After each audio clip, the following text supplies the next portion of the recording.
Okay. I will go ahead and call the meeting back to order at this time. Yeah. Shannon, if you could do a roll call, please. Yes, sir. Mayor Pro Tem Dunn. Present. Councilman Lee. Present. Councilman Stevens. Okay. Councilman Scott. Present. Councilman Barber. Present. Councilman Wood. Present. Councilman Rabel. Present. That's everyone, Mayor. Okay. Thank you very much. You're welcome. All right, Mike, I'll turn it over to you, sir. I guess first up is general fund. Yeah, Mr. Mayor, if it's all right, I'd like to give a quick briefing on what occurred after 5 o'clock today with the governor's order. Okay, sure. All right. Real quickly, I did send out a report update earlier today to everyone. Since then, the governor had a press conference at about 5 o'clock and stated that the stay-at-home order, as it is currently written, will be rescinded as of Friday at 5 p.m. Most businesses will be allowed to reopen in some capacity except the following: barbershops, beauty salons, hair salons, nail salons, tattoo parlors, tanning salons, massage therapists, indoor exercise facilities, health clubs, fitness centers and gyms, indoor-outdoor pools, movie theaters, spas, skating rinks, bowling alleys, and bingo parlors. Most everything else is going to be able to open at some capacity. The governor's order states that we use the fire rating numbers, and they can be at 50% of capacity of those, or 12 people for every 1,000 feet of store space if they do not. Restaurants have to continue only operating with carry-out or delivery food, not eat in the restaurant nor eating outside. So that's the gist of it, starting on what would be Saturday, basically. We'll continue to review that order and make plans for any reopenings that we do involving Parks and Rec. One thing they did say that we could have is day camps for kids, which we usually run in the summertime at the Shracks. So we'll look at the feasibility of doing that, as well as whatever we can do at the Sarah Yard Center coming after this week. Okay, Mr. Mayor, I'm prepared to start on revenues on page 1 of your budget book for the general fund. Okay, go ahead, Mike. Thank you. In anticipation of decreased revenues due to the economic downturn related to the COVID-19, we've decreased revenues under what would have been anticipated by about $536,000. If you'll look on your page 1, you'll see current year taxes is at the top. We were estimating $6,450,000 there, and we reduced that to $6,350,000, so $100,000.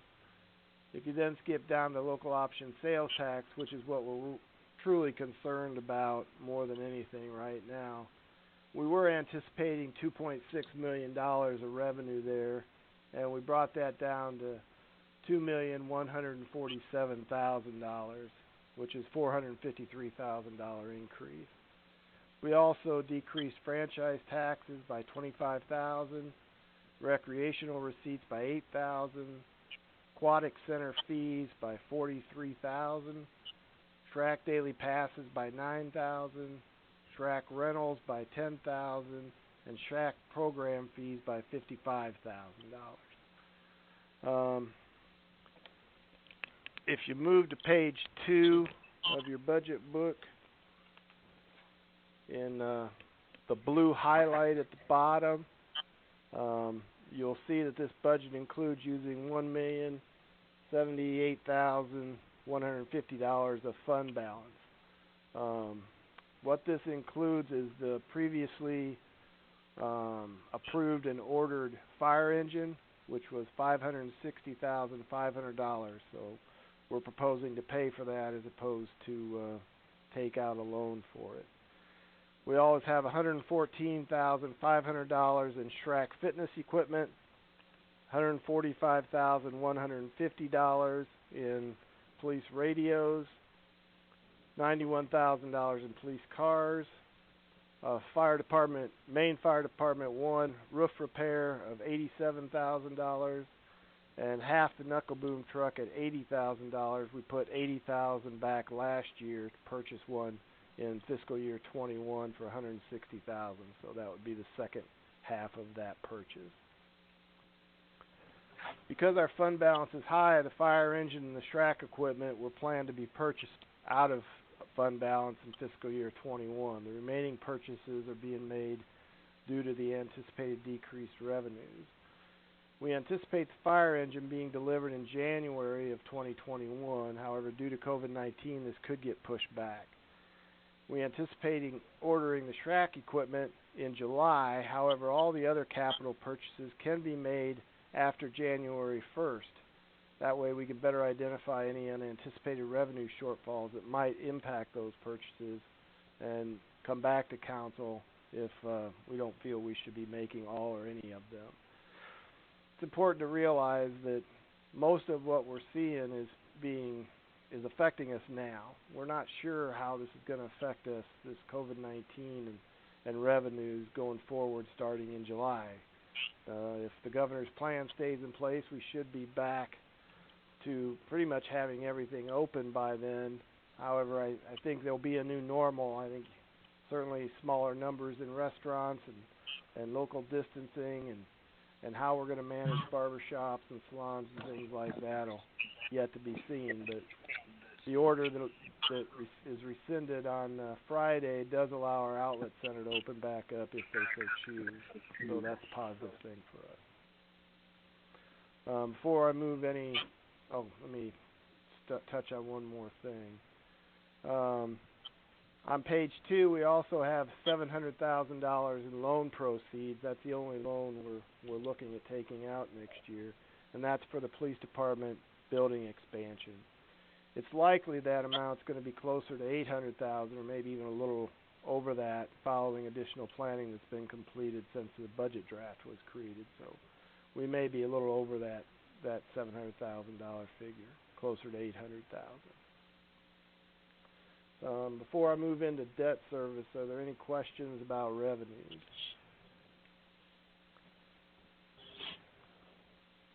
Or the fund balance issue?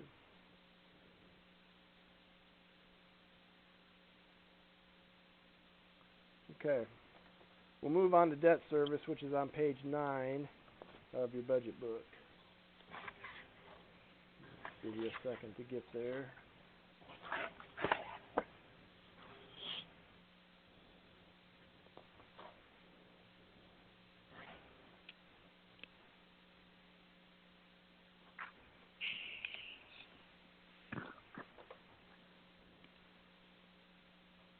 Is anybody not there?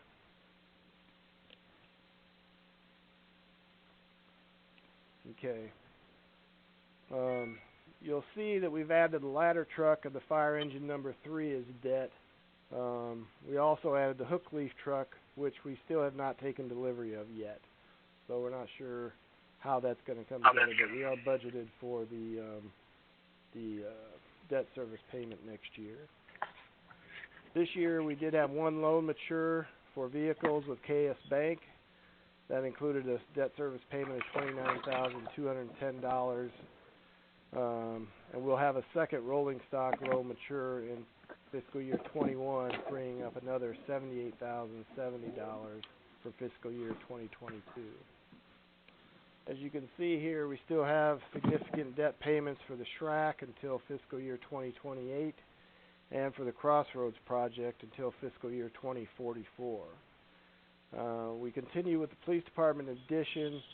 We will have debt service payments beginning in fiscal year 2022 of approximately $68,700 if we take out a 15-year loan for that repair. So we do have enough debt falling off to where we could actually be a little less than what we have been currently. Our debt service outlet looks positive. However, after the fall off of the vehicle loan next year, everything is fairly lengthy after that. We don't have a whole lot falling off till our garbage truck in 2023, which is $28,792.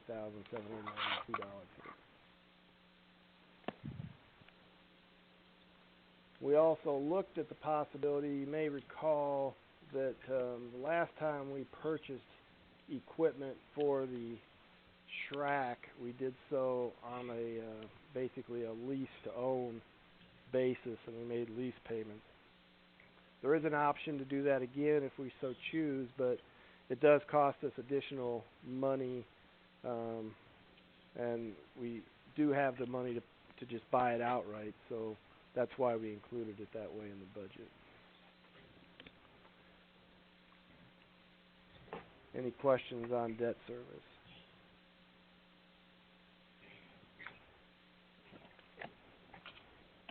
Mike, I do have a question. Can you hear me? I can, sir. This is Travis. Mayor, I would like to ask him a question. The Stormwater Management Fee that we talked about a few years ago, has that come to fruition as far as planning in the budget process? It's still in the planning phases. Shannon, is Stephen Wentzman on the line? Yeah. Stephen, could you explain where we're at in that process as far as meetings in our group for stormwater? Sure. We put together a stormwater committee of stakeholders and a few other people, including Mr. Raybill. And we've had two meetings so far, and things have been put on hold because of COVID-19. We hope to get started again, and we're probably looking at sometime next year with a recommendation to the council. So, Travis, if your question was, is there revenues in this budget from any type of stormwater tax, there is not. Okay. We haven't received those recommendations. Okay, thank you. Mm-hmm.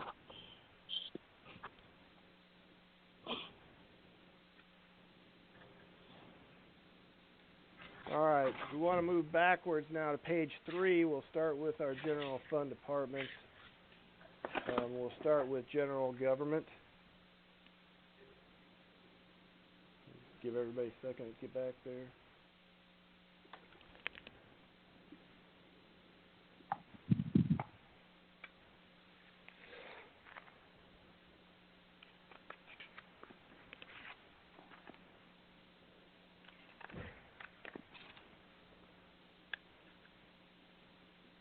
Items not included in general government budget are $3,700. That's $3,700 for the addition of a contract with a company called TextMyGov.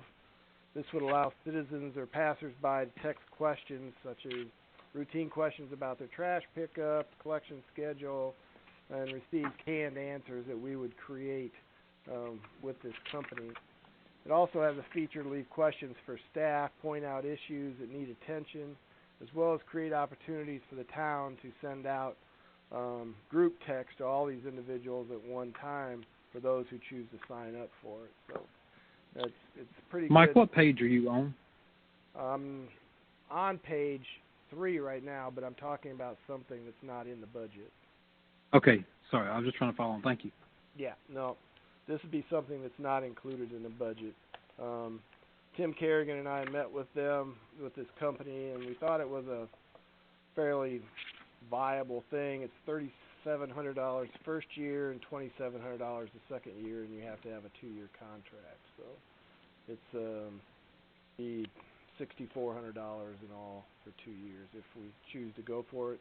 But that's not in the budget. Starting at the top with salaries and wages, everything is pretty status quo. You will notice in all of your your budget's a slight increase in salaries and wages, even if there are no career ladder increase or anything like that, because we did provide a increase in salary adjustment for all members of the town that was effective in January. So we only had 6 months of that raise in last year's budget. So we got a whole year of it in here this year. Going down,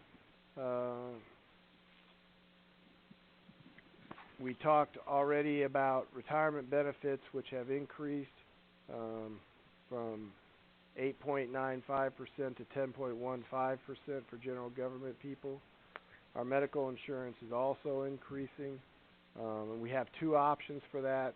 The option that is included in all these, which I know we've already discussed also, lower some of the deductibles for the employee.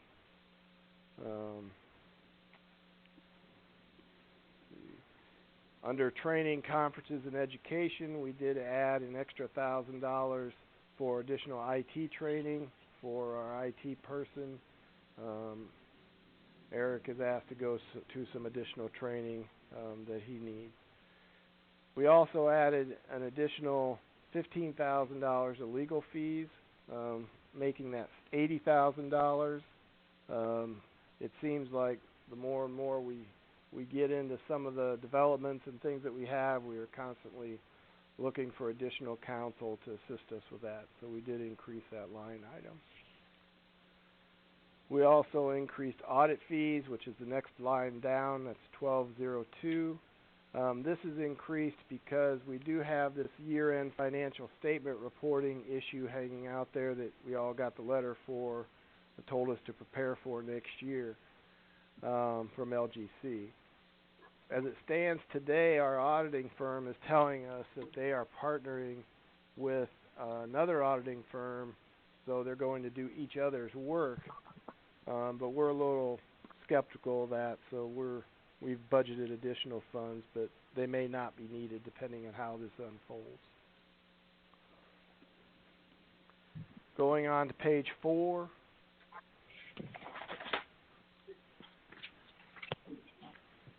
We were able to decrease our advertising expenses a little bit by utilizing our web page a little bit more. Let's see. And we had to increase our supplies for IT. That would be 3303. We have to buy 2 additional electronic switches for the computer system, and those are $4,000. It says $4,000 a piece in your narrative, but it should be $4,000 for the pair. If you want to make that correction, I've already made it on my copy.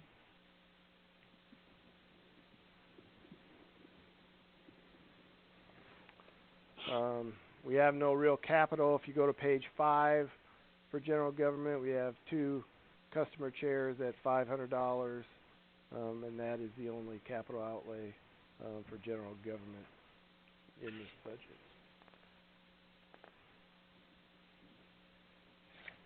Any questions about general government? Usually pretty straightforward. Yeah, Mike, I had one question. Yeah. I know Mr. Kerrigan and I were talking about you put it in your report about the zone policy and stuff like that. And we had talked about before about last year we were able to get some of our people in town trained as far as getting their certification was concerned. But, of course, we've never really taken it beyond that as far as getting them trained to actually use the equipment. And my question is, I think there may be some opportunities this year and some stuff that I'm doing with the school system that we might be able to tag team on some. I didn't know if there's some, I'm not sure what the cost will be involved in that, but is the existing budget, is this the category that would fall in? And if so, is there money in there in case there was some needed for that? The training that you're referring to would come out of each department's individual training budget. So if they sent someone, it would come out of there. We'd split it up between different departments. So there should be adequate money there to attend or to participate in that training. Okay, that's all I need, thanks. Mm-hmm.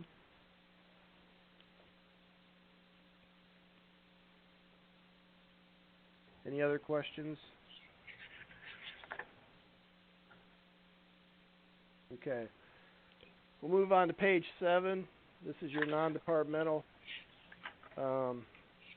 page.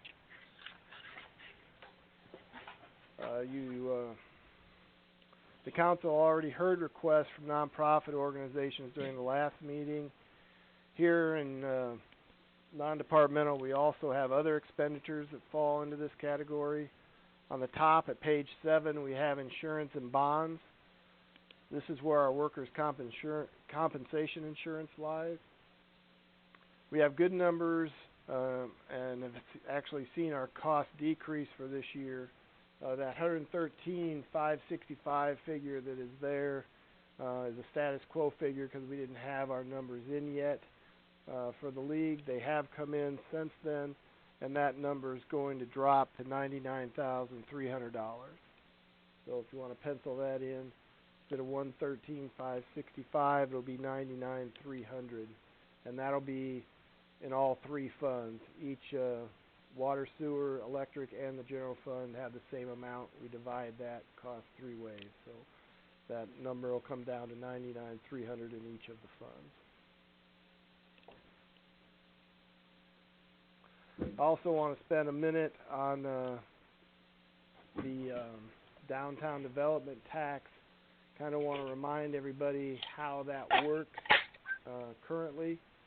You see that they're estimated at $141,755 there, which includes the motor vehicle taxes that fall to that area, $46,695, which you see in your narrative. The town also retains 3% of that money for administrative fees. What we have, that $46,695, you might recall last year having a conversation that money for motor vehicle taxes where the address is not recognized by the treasurer's office for some reason automatically defaults to the highest paid or costing tax district in the county, which happens to be the downtown district here in Smithfield.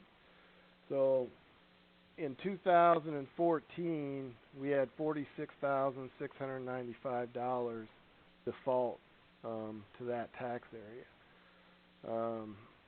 Prior to that occurring, there were no real motor vehicle taxes coming into that. Like in 2005, 6, 7, and 8, there was $0, $19 in 2009, $1 in 2010, and 317 in 11, 352 in 12, and then when the motor vehicle taxes changed, when you started to have to pay them with your registrations, that's when it started going up to 11,684 in 2013, and now 46,695 in 14. What we do is we retain that money for 5 years because there's an appeal process on that before it can be released. So it's been 5 years, and that's what's left in there after appeals, and that'll be turned over to DSDC. However, because that money's not really being paid by anyone in the downtown district that has motor vehicles, that money is actually should be the town's money, so we decrease our contribution a like amount, which is down the page on 5719, which is 97. It says 8305, but you may remember I said we raised it to 9705 at the last meeting, and that keeps them whole at a little over $150,000 a year between those two. If you go back to 1819 actual figures, as well as 20, and add those two together, you'll see they all continually add up to around $150,000, give or take a little bit. So is there any questions about how we're doing that? What line was it brought back into, Mike? You said 57 something. Yeah, 5719. It says downtown development contribution. Okay. you can see that last year we had 43,316 in there. This year we've only got 9705 because they're making a whole lot more money off the motor vehicle taxes. They're making 46,000 this year. They only made 11 last year. And these numbers that are in here for the downtown, does that include the increase that they asked for? No, these are basically status quo numbers. Okay, thank you. Yeah. To get through all the tape of what they asked for, basically what they're asking for was an additional $20,000. I know Sarah Edwards mentioned that we had one time apparently agreed to pay $75,000, but that changed back in 2010 when everybody decreased, and that went down to $55,000. But as you can see, that year we paid $55,000 in 18 and $87,000 in. They had $87,000 in taxes, which is adds up to $142,000, I think, $88. So we're giving this adds up to $151,000 and change that we have budgeted for them this year.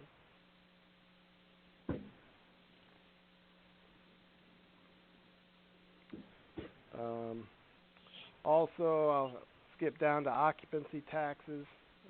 We have $270,630 in there.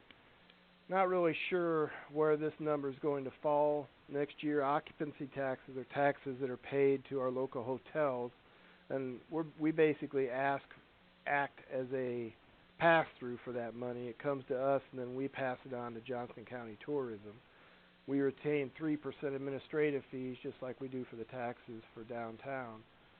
But other than that, we don't really acquire any revenue from occupancy taxes. So this number is consistent with what's in your revenue chart, and we're not too concerned about that since we don't get a whole lot out of that. And if our revenue numbers are down, then of course our pass-through number is going to go down proportionally. So I did have some conversation with some of the hotel operators yesterday, and from what I'm hearing, they're operating right now at about 35 to 40% capacity, mostly because they have a lot of construction workers there for CSX Railroad that are doing some work more in the Benson area, but they're staying down here. So not as bad as it could be. I would only remind everybody else that this is status quo. I didn't add anything in here that wasn't in here last year. The organizations that made requests are not in here because I look for the council to put them in here if it's their decision. I don't make that decision for you. So I know there was one school that wasn't in here. If they're not in here because they didn't put in last year, therefore, like everybody else, you'll need to tell me to put those back in, or put them in if you want them in. But it doesn't have to be done at this meeting. If you go to page 8, under Economic Development, 5710, you'll notice that we're only proposing $25,000 there. That is because we're going to carry over $25,000 from this year's budget, and we'll continue that as whole at $50,000 for next year. But only $25,000 is budgeted, with $25,000 being carried over. We don't anticipate spending this year. And then again, as I mentioned last time, under Public Library, that narrative should read that they are requesting $400,000, not that it's an allocation increase of $747. That was inadvertently carried over from last year.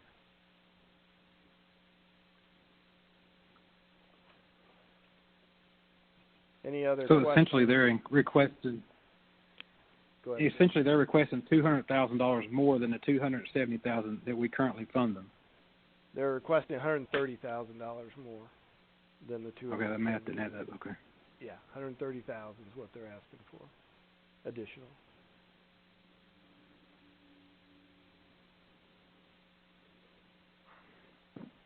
But Mike, you're proposing the current 270. Is that correct? That's correct. That's what's Okay, in here. thanks. Yep. Yep. Okay. From there, we'll move on to page 11. Hold on, Mike. So, let me understand this. Sorry. I have a question. Yep. Okay, so the proposed budget for fiscal year 21 for the library is 270 on the list, not 400,000. 400,000 is what they asked for, but your proposed budget is 270. That's correct. Okay, somehow I thought it was something different. That's what I was trying to. Okay, thank you much. Yeah, it's just status quo as to what we gave them last year, 270,000. I got you. Thank you, sir. Yep. Any other questions before we move on?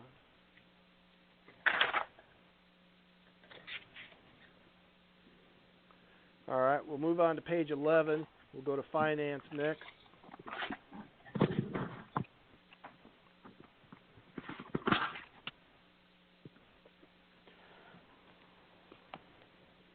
Is this where you want me to Yeah, just a second. take over for a second? First, I'll remind or let the council know that Greg, our finance director, he'll address this with you, but what's not included in this budget is one new clerk's position that he asked for at a cost of $55,610 and a salary increase of 50 cents an hour for the part-time clerical workers, as well as additional $5,000 of education equipment for the clerk's position that's not included in here. And yeah, Greg, if you want to go ahead and work through the line items, that'd be great. Okay, thanks, Mike. Mayor, council, thanks for the opportunity to speak to you about my budget this year. The finance department is probably one of the thriftiest departments in town. At least we have one of the smaller size budgets. Without going through every line item, I'll just touch base on those that are a little bit out of sync with last year. That is, they went up this year.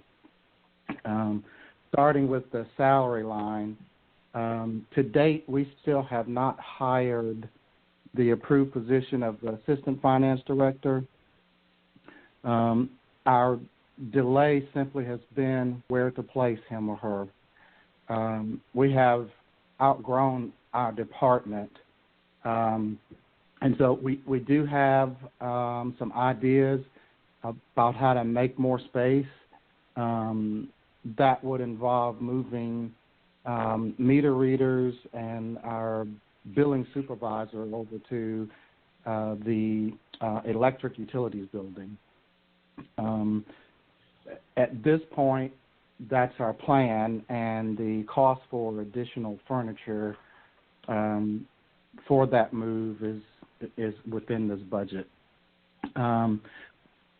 But back to the assistant finance director's position, my plan is to, at least by first of the year, of the new year, to advertise for that position. Hopefully by then we'll have a place to actually seat him or her. So that salary line, which is split between the three funds, is up by 12%. Likewise, the benefits that follow that increase, which is FICA and retirement, it's a combination of increased salaries due to the assistant finance director and the increased pension rate for retirement, as Mike mentioned to you.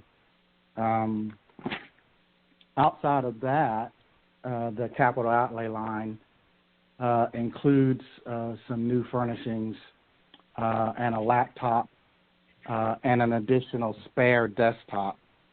Our reliance on computers is extreme, and so I like to always have one computer in surplus in case one goes out on us. We've done that in prior years, and we'd like to continue to have one spare laptop in reserve.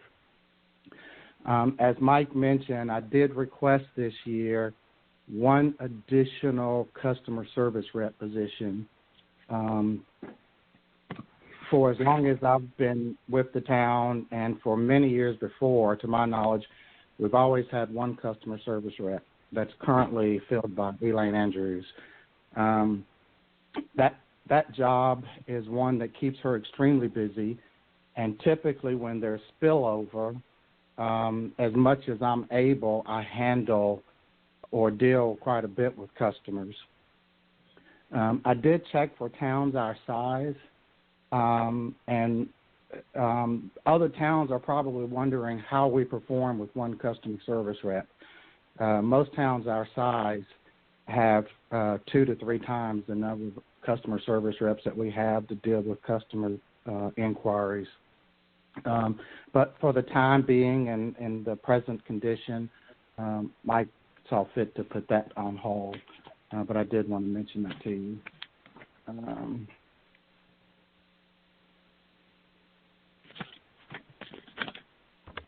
Any questions? That said, I'll ask if there's any questions. So Greg, can you repeat again your plan? Should we move forward with hiring the assistant finance director as far as relocation of staff, so we have a place? Yeah. For those of you that are familiar with the layout of our office, within the office we have two collection clerk stations. We have accounts payable. We have Jay Godwin's position, which is billing supervisor, and to some degree today IT. My office and Elaine's office, which is kind of in between general admin and finance. We're also currently using the utilities building for our accounts payable clerk. Now, initially, she didn't move there because of a space issue. She moved there because she has severe allergies, and we simply tried relocating her to see if that helped, and it has. So currently, the way our office is arranged and furnished, we just don't have space for anyone else. So my plan is to move Jay Godwin, who occupies a cubicle, and the meter readers, which occupy a room within 4 walls. If we can move them over to utilities, we see that as a good fit because they deal a lot with the utility crew anyhow on a regular, if not daily basis. So if we could move them there, that would free up 2 spaces. I could move my office in the back where the meter readers are currently occupying. And then we could put the assistant finance director's office right now in where my office is. So that's the plan there. Okay, Greg. Thank you. Greg, how Go many ahead. spots are we replacing? Is that for the contracted meter readers, or is that for the town staff that does meter changeout? That's for the contracted meter readers. They all gather in the contract? one. Yes. Our meter reader still does not have an office with a desk per se. He kind of works out of his truck and uses Jay's cubicle to some degree. And our meter reader does stuff like customers getting turned on, turned off. He goes out and do first and last reads. That's primarily what keeps him busy, not to mention cutoff or disconnects for non-pay and then reconnects. But when he has downtime, he's been assisting quite a bit with meter changeouts and other various duties. But to answer your question, it's the contracted meter readers that are getting moved out because they have office space. Okay, thank you. Mm-hmm. I have a few questions. Go ahead. Okay. First of all, so my question is related to the first question is you have a line item for overtime. How's your people handle? Are they appreciative of the overtime? Or are they overworked with the overtime? That's part of the. I assume if you hire somebody else for some of your overtime, some of these employees are having to work because they're having to do work to fill in a slot when they don't have somebody. They're having to work overtime to do some of those things, I assume.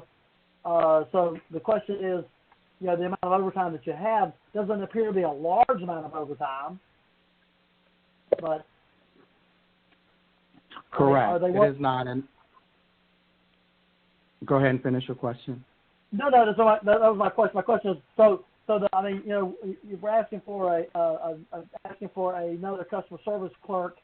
I'm assuming then that somebody's having to fill in to do the work that they don't have. That they can't get done, or overtime or something to fill in for the extra work that's needed. I'm just saying that's what I'm asking.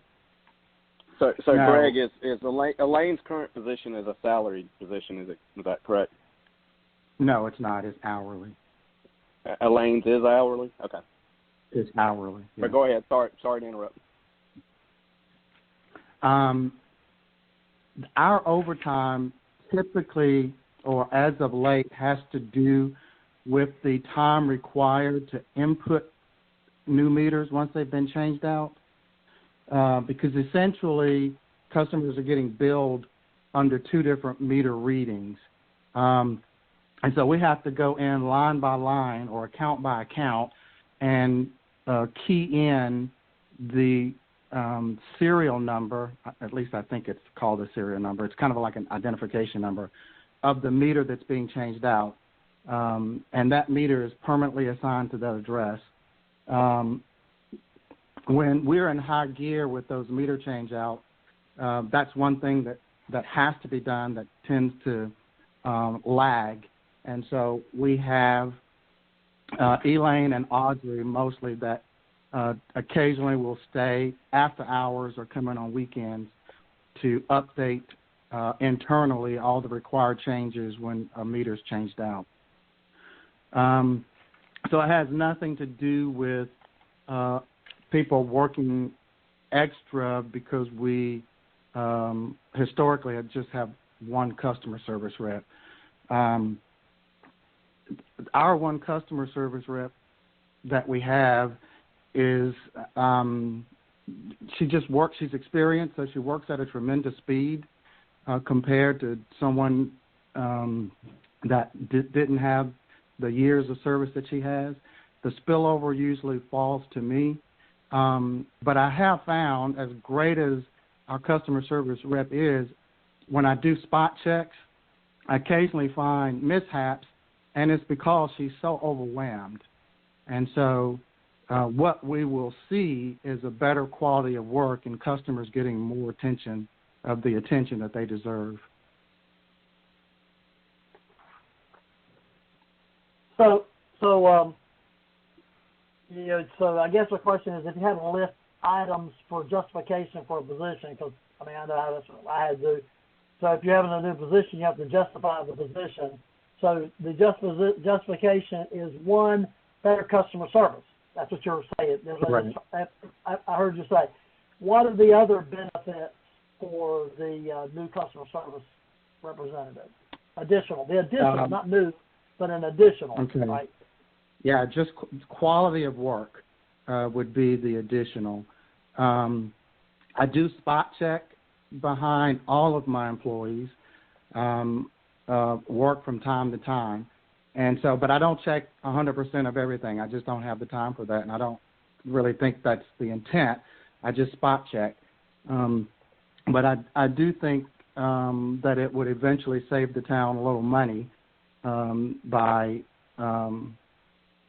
having additional staff that didn't always feel like they had their foot on the gas, just trying to make sure they get to all the customers in a timely manner. Again, if you compare our staff size to other towns, I wonder sometimes why they need so many, and I'm sure they wonder how we get by with so few.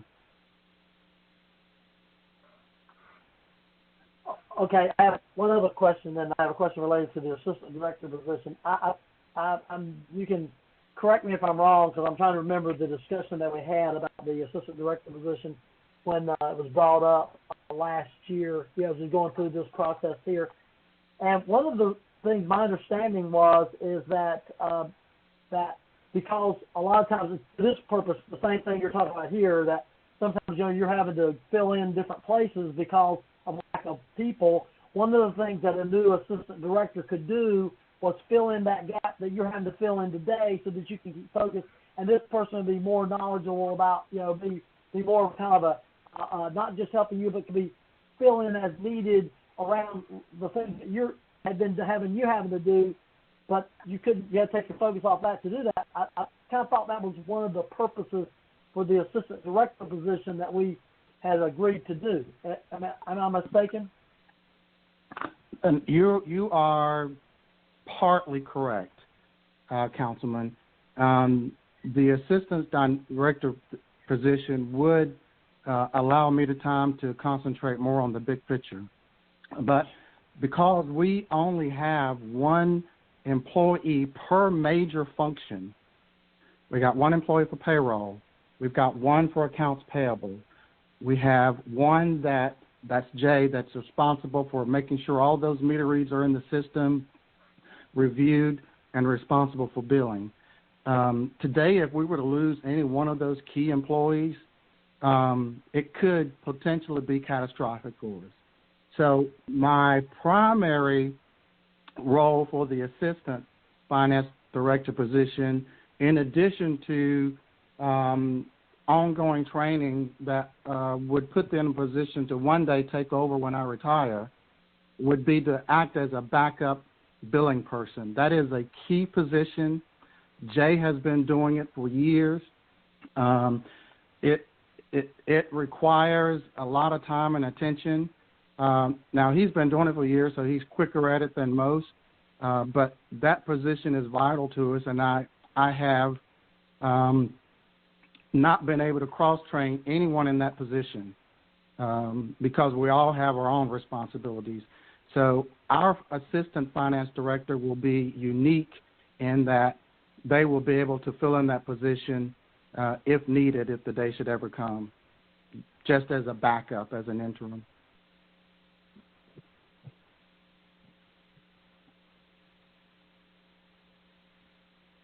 Okay, thank you. Thank you.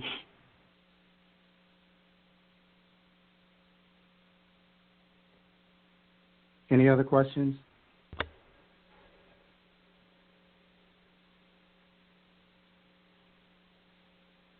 Okay, thanks, Greg. Thank you, Mike. Thank you, Councilman. All right, we'll be moving on to planning on page 13 of your budget book. Stephen Wentzman didn't have a lot of capital items that he requested, so all his requests are included in the budget. Stephen, you want to go through the budget? Sure. Sure. So, yeah, mine's pretty much a status quo budget. There's slight increases, 1% increase in wages and salaries. The pension and medical, that goes up kind of on the same as everybody else's. The main change was training education. I just refined that based on the training that we are going to be needing this year. Mark Helmer is a floodplain manager for the town, and so he needs to keep his certification up, so I added that in. He was delinquent on that certification for a couple of years, and he's had done it before, so I've had him trained to be that, and we need one for the city. And just adjusted the numbers based on the forecasted costs for the year. Most of these other things are just kind of typical fixed costs. Gasoline costs, we added a little more because just how it was trending. With gas prices down, maybe we got a little extra. Who knows?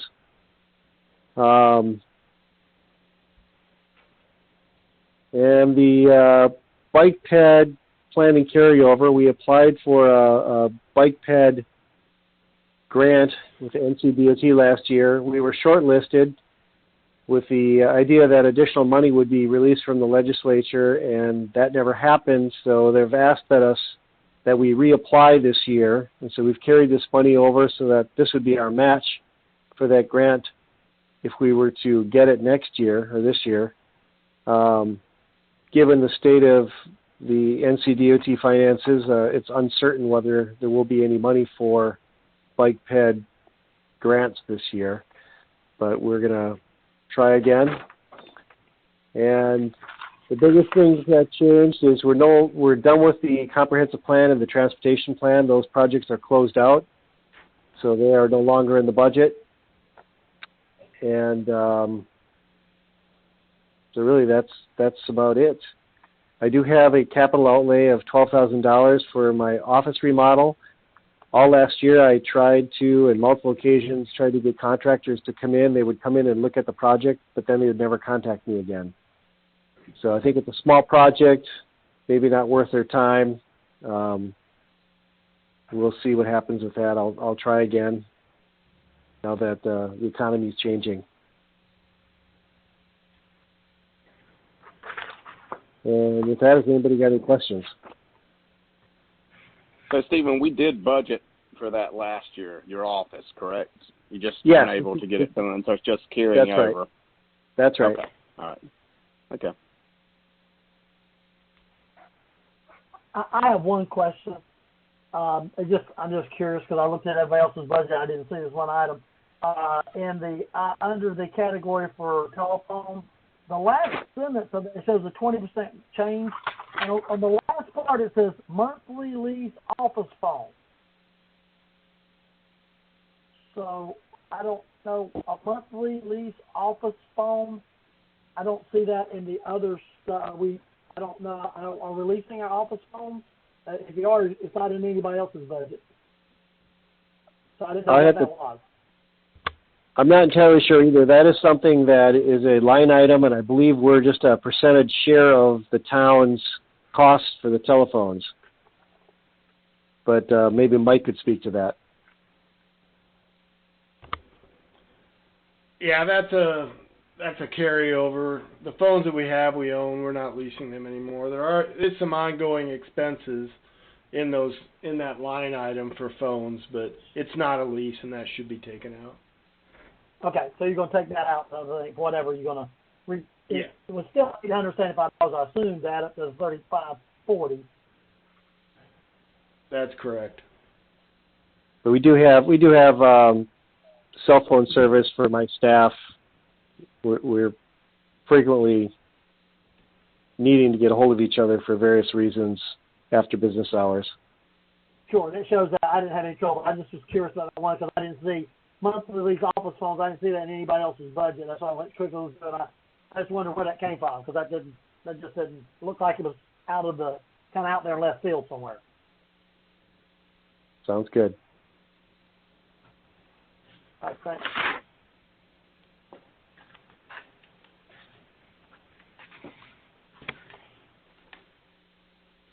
Any other questions for Stephen in planning?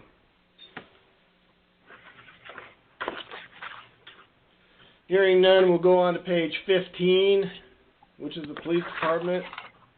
I can assure you that Chief Powell has been anxiously waiting to speak to y'all on his budget. Some things that are not included that he requested was a replacement UTV for Greenway patrols at a cost of $19,500. An enclosed trailer, pull-behind trailer to store and mobilize the traffic light generators at a cost of $2,500. And $174,000 to implement the previously discussed salary schedule changes. Also, only half of the K-9 unit, $7,000, is budgeted because the other half I've asked to be paid from forfeiture monies that they have, which is what we did with the second K-9 when it was originally purchased. Keith, are you there?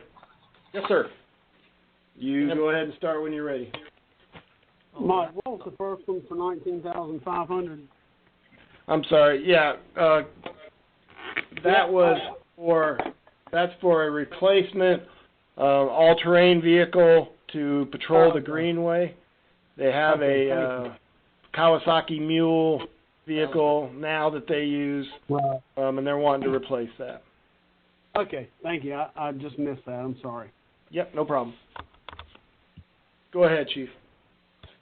Alrighty, starting off with the salary line items on 0200, that's pretty much the same. We didn't add a lot. Did increase career ladders up a little bit, but other than that, everything else was status quo. The insurance and all that don't have a lot to do with that, so that's pretty much status quo, except for the increase in prices. If you'll notice, employee separation allowance went down.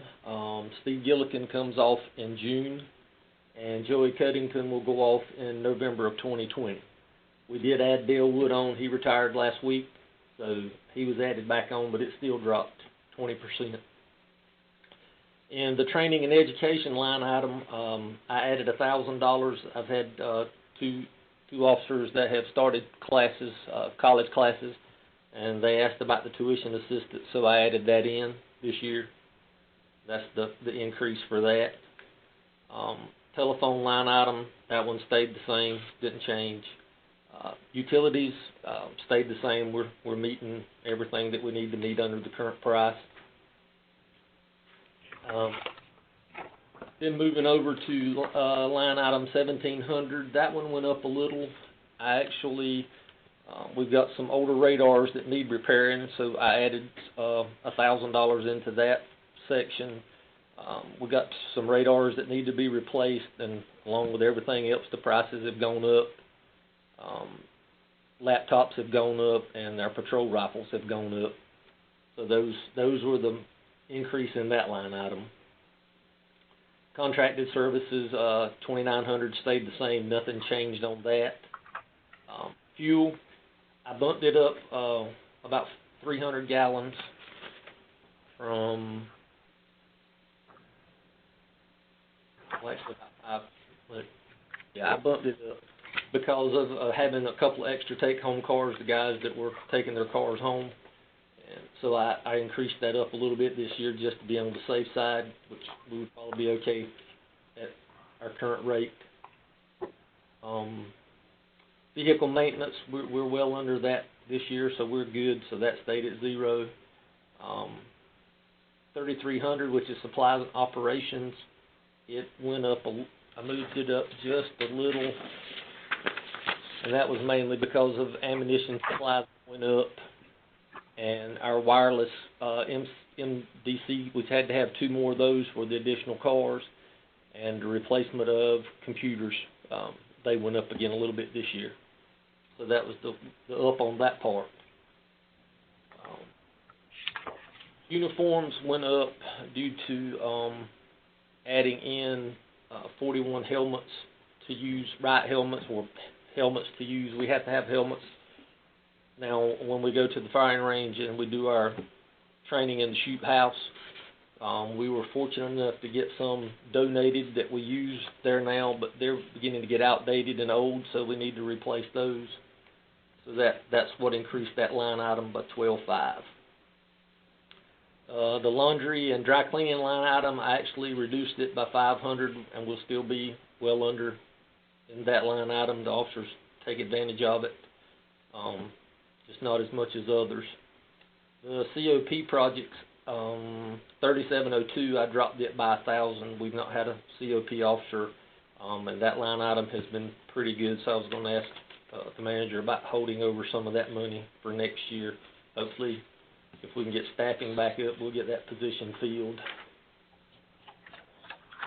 And then the forfeiture money is at $7,500, but we've got a little, more than that. That's just in there that we spend, so we don't spend it all.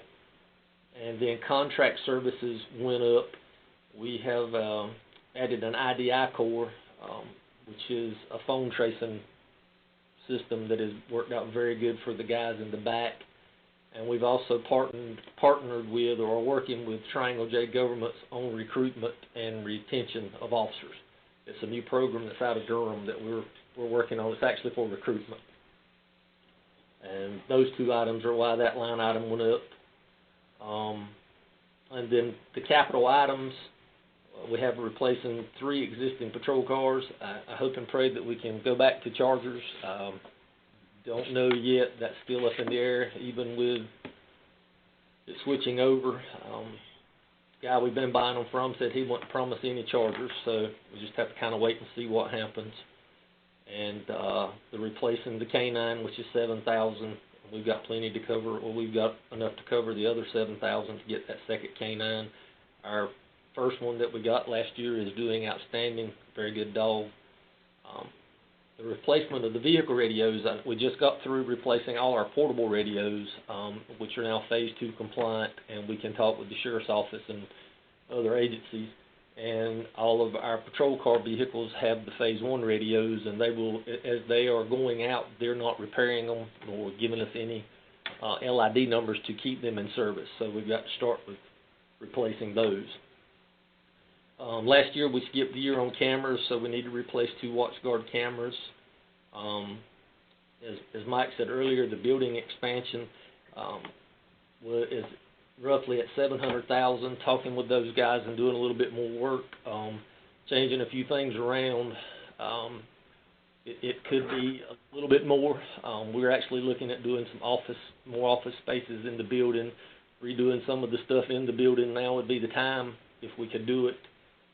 Getting rid of these big lights that are in here that are never used, just kind of refreshing up the new part. With this expansion, there'll be the ladies' locker room will be the existing men's locker room. The new locker room will hold 62 lockers and more area for the guys. Some more offices, a 12 by 50 evidence room, an armorer's room, and we will also have a 12 by 50 bay with doors on both ends of the building. And finance will also, out of this, end up with a 7 by 50 storage room to store all their files in. And we've asked for 24 chairs, office chairs. The chairs that we have in here have been in here since the building's been open, so it's time for some new ones. And then we've asked for 23 maintenance trackers to go on our patrol cars so we can keep better track of the repairs and the other items that we have to have done to the cars.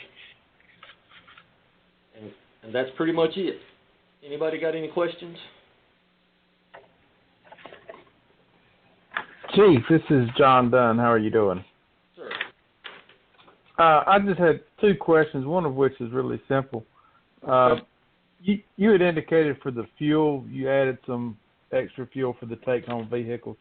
How many officers are taking advantage of that take-home vehicle at this point? I have one right now. We're working on a second. Well, I had a second one, and he actually bought a car right outside of down Brogdon Road, but he's outside the ETJ. And I've got another one that is looking at a house here in town now. So I've one for right now. And 2 I was just curious. 30 officer. Okay. And the second question I had... Go ahead. The second question I had to do, the discussion about the pay to get us up to where, I'm thinking Wendell, but that's not it. Nightdale. That's in here also. Is that why part of that jump is so big in the salaries and wages? Salary and wages, it will be if it's added in, but it's not currently. Mike, is that correct? It's not currently added in there? John, that money is not in the budget, and actually, if you look, you'll see that the 2194.5 is actually less than last year's adopted budget of 2212. So we're actually okay. I got you. I was comparing to the projected number. I'm sorry. Yeah, the projected number is low because of all the vacancies we've been carrying. We haven't had to pay. I got you. And as of today, I'm 7 short with Dale Wood's retirement. And I have 2 that should be taking the BLET exam the 26th of May. Are those the two that are under a agreement to fulfill an amount of time? Yes, sir. They're under contract.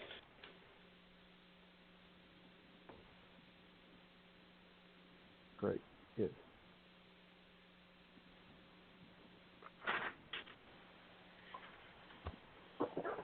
So I have a question. The question is, so is this the time we talk about that, or do we wait till later and talk about that?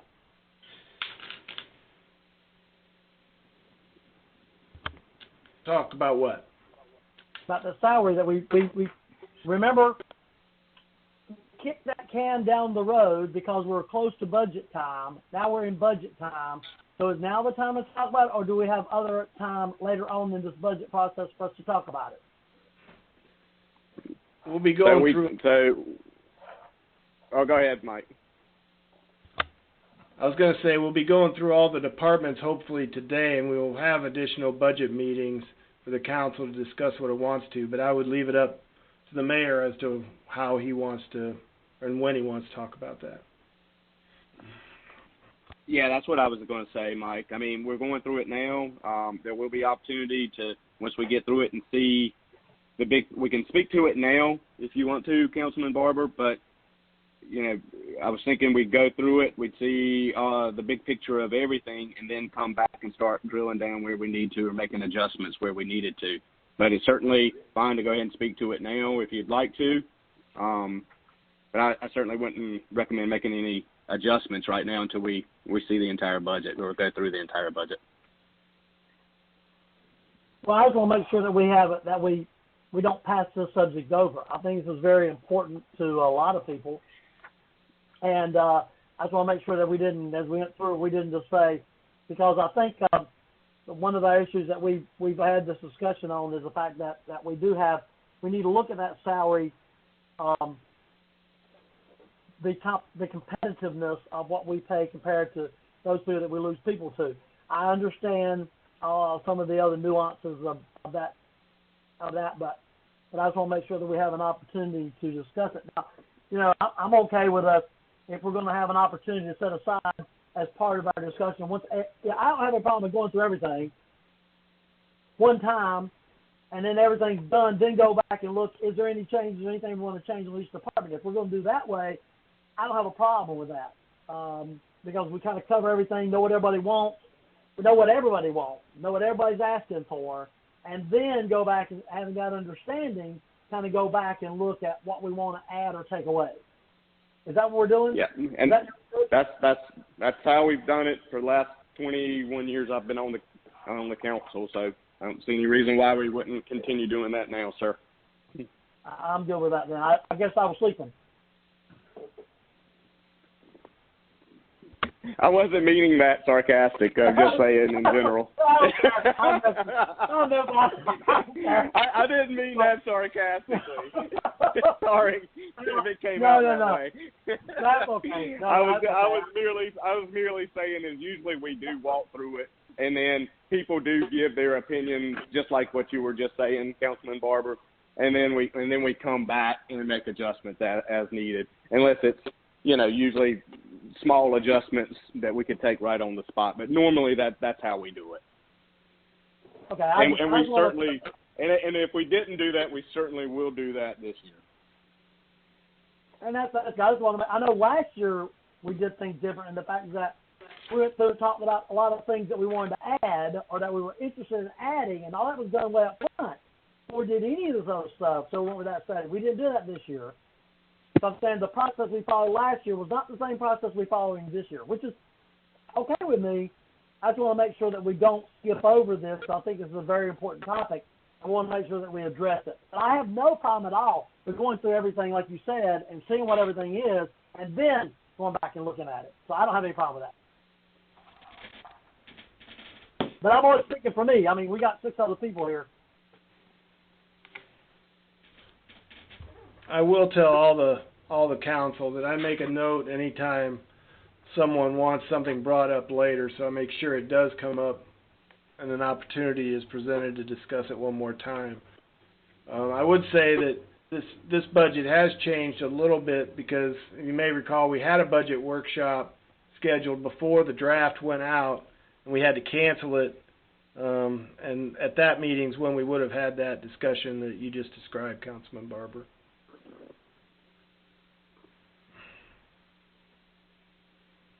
Mayor, this is Travis. I'd like to make a comment. Yes, sir. Go ahead, Travis. I'm glad Councilman Barber brought the topic up of the pay that was requested for the change due to the salary and the lack of the adjustment from the pay study that we've done. And I do think it's important we address it.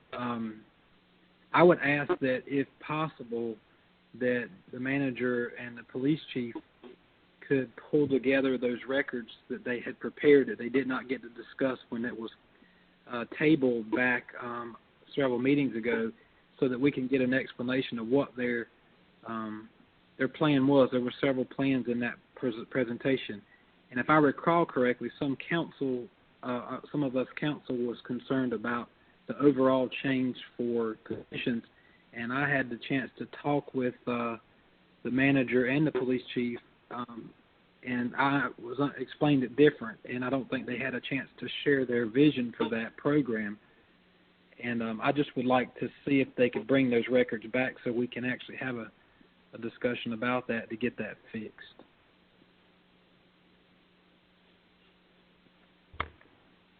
We'll have no problem presenting that information to you one way or another. Yes, sir.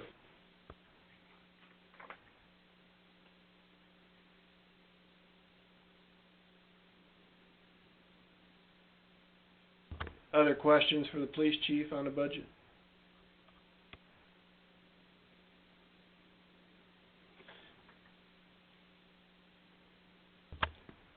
Chief, could you brief them quick on the air conditioner that you had replaced under emergency? Yes, sir. We had one air conditioner that went out. It's 10 years old. The first estimate we got was roughly $4,800 to repair it. To replace it, I got one estimate was $8,200, and we were actually able to get Purnell to do it for $6,800, and we had enough money in the budget to cover it. So it's been replaced, as well as two other air conditioners repaired. So the building is, the old air conditioners are pretty much now. I think all of them have been replaced.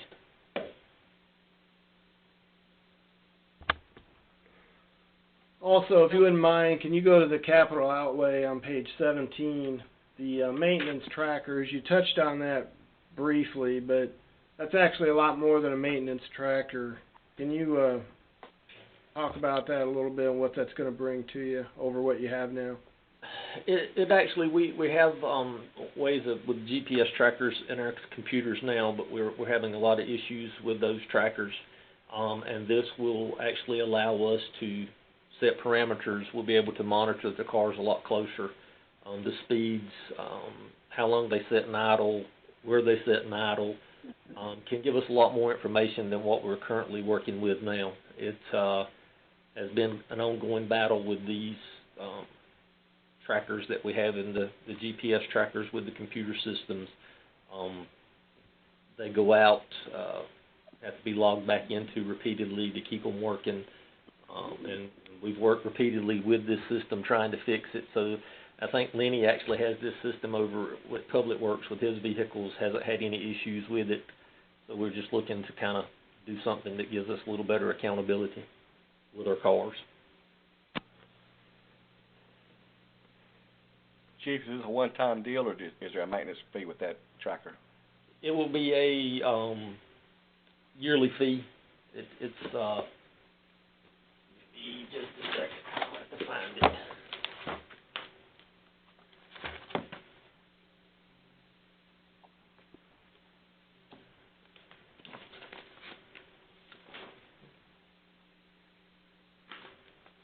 I can't tell you the number right off the top of my head, but it's a monthly fee or a yearly fee for the equipment. If I can find the quote. Chief, this is Lenny. Yes, sir. In Public Works, ours is $2,500, and that covers 20 units, 2 tablets and Wi-Fi for it. I want to say that's close to where ours would be, but this is the upfront cost of getting all the equipment and everything, Councilman Reagan. Is that $25 a month or a year, Lenny? That's $2,500 a year. Okay. Yes. Okay. All right. Thank you. Thank you, Chief. Yeah, I can add in that there's a $30.23 activation fee for this for each unit, and after that, the monthly subscription is $18 Per unit. and tax, which is about $22 a unit per month.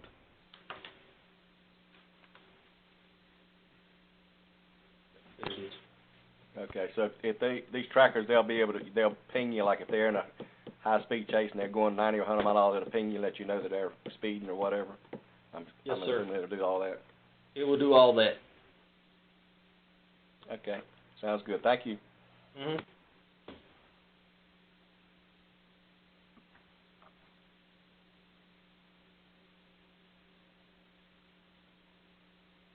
Any other questions for Chief Powell? Thank y'all.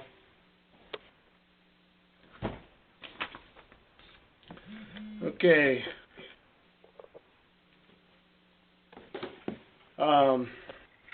We'll be moving on then to page 18, the fire department. Items not included in the fire department budget is one replacement SUV at $47,000. He asked for also an increase in hourly wage for fire inspectors, increasing them by $3.27 an hour, and also $114,700 to increase volunteer stipend pay, which I believe he is also looking at a no-match grant that may help us cover all or some of that. Chief Blanton, are you there? Yes, sir. Thank you. Yep, you go right ahead. Yes, sir. Mayor, Council, thank you for listening in tonight as I go through my agenda of budget requests. We'll start on page 18, and at the beginning you'll see the salary line item is pretty much status quo. There is an increase there by 1%, a decrease in the part-time, and what that is, last year we were approved to hire a administrative assistant. She started in January, so that decrease came off the part-time salary. Mike, is it okay if I talk about the part-time salary increase at this time? Yeah, absolutely, whenever you feel comfortable. Sure. So after reviewing our part-time salaries compared to other towns and agencies, that position's a very competitive position, just like police officers and electrical linemen and such. We lost one inspector last year, a very credible inspector that had a lot of experience, due to just this fact of being offered a lot more money. So after reviewing different towns' offers, what they're paying their people, we modeled a system after Nightdale, which is basically it's a pay rate based upon their certifications. So what we'd be looking for is hourly rate of $26.19 an hour. We're currently at $22.92, and in hopes of being more attractive for inspectors as we entertain to hire them. As of right now, it'd be very hard to get an inspector coming in with any experience at the rate we're paying. So that is that request, and I understand at some point in time we'll address that. So are there any questions about that at this time?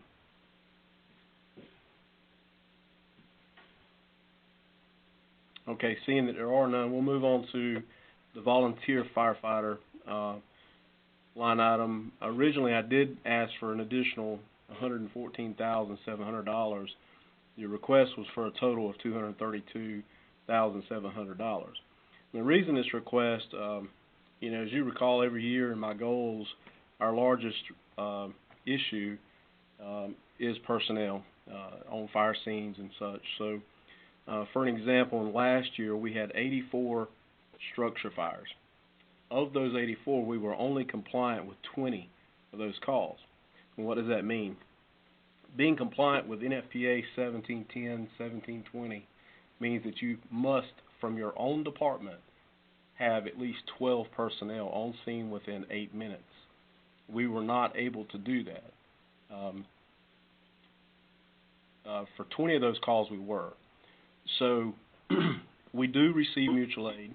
They do bring other people, but we're not compliant if we don't have our own up to 12, if that makes any sense. So in that thought of trying to accomplish that, throughout the last decade, we tried to increase our volunteers. It's very challenging, but my goal here is to staff with additional volunteers and have the funding to provide shifts. So what the request is for to be able to reimburse or pay a stipend for 2,190 shifts a year. What that would do is allow us more personnel on scene automatically. We're running a similar model like that right now, but at a limited shift because of funding. And it's working very well. The problem is not having enough personnel consistently. So that is what that request is. Although it was cut this year, I'm going to touch on the grant possibility. I approached Mike last week about getting approval for the Fema AFG grant. Is there a question? Okay, sorry, I'm getting feedback on my phone. To apply for this grant is similar to the SAFER grant, but it's the recruitment retention grant, and it's at no cost to us. If allowed, if the council will approve it tonight, we can apply for that grant in hopes of offsetting the cost of this. It will pay for what I'm asking for the next 4 years. Also included in that grant is social media things such as digital signs. So we would be able to put a digital sign out at Station 2 to also help with the town's communication as well as recruitment.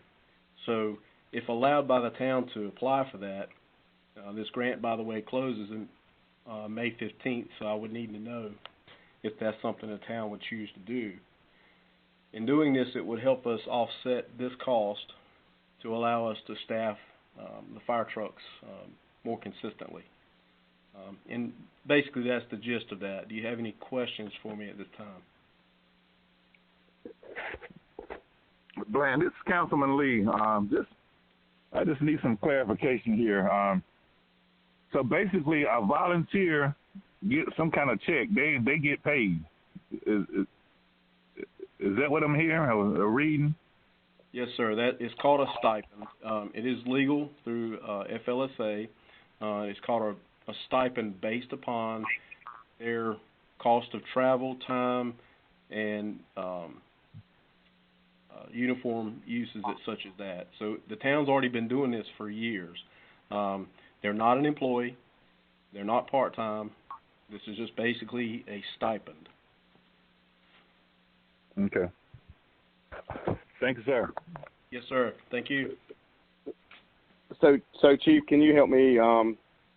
Can you explain a little bit how you think this will help with the staffing, or will meeting the?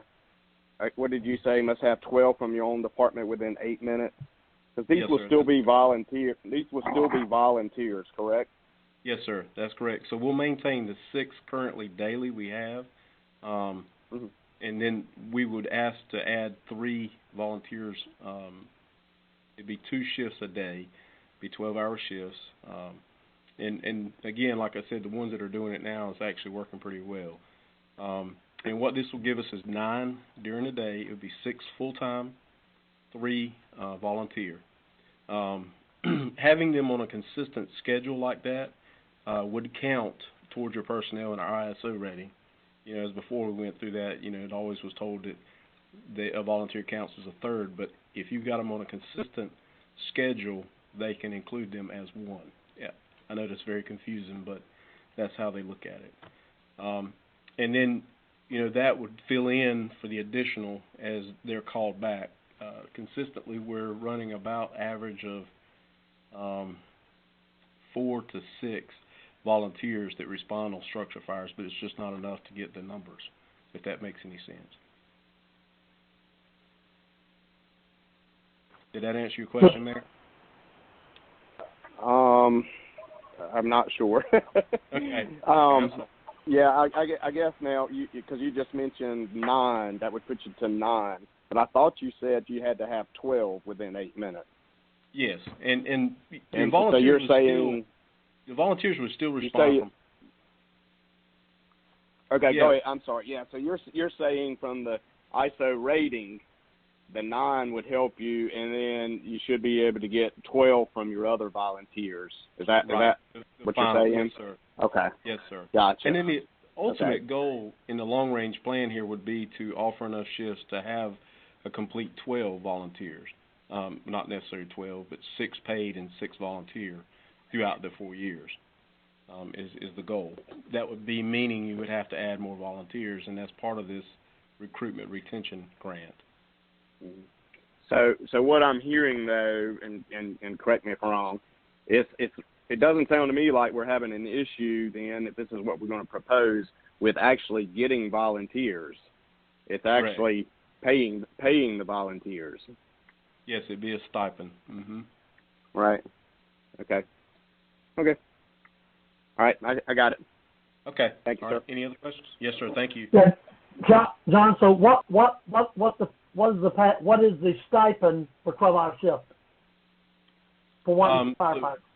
So currently the stipend is at $85. We started out at $90 originally, and after discussions with the league and Mike, and we were worried about folks looking at that as an hourly rate, which it's not, but it still could be viewed that. We dropped the stipend to $85 a shift, and so that would be the amount.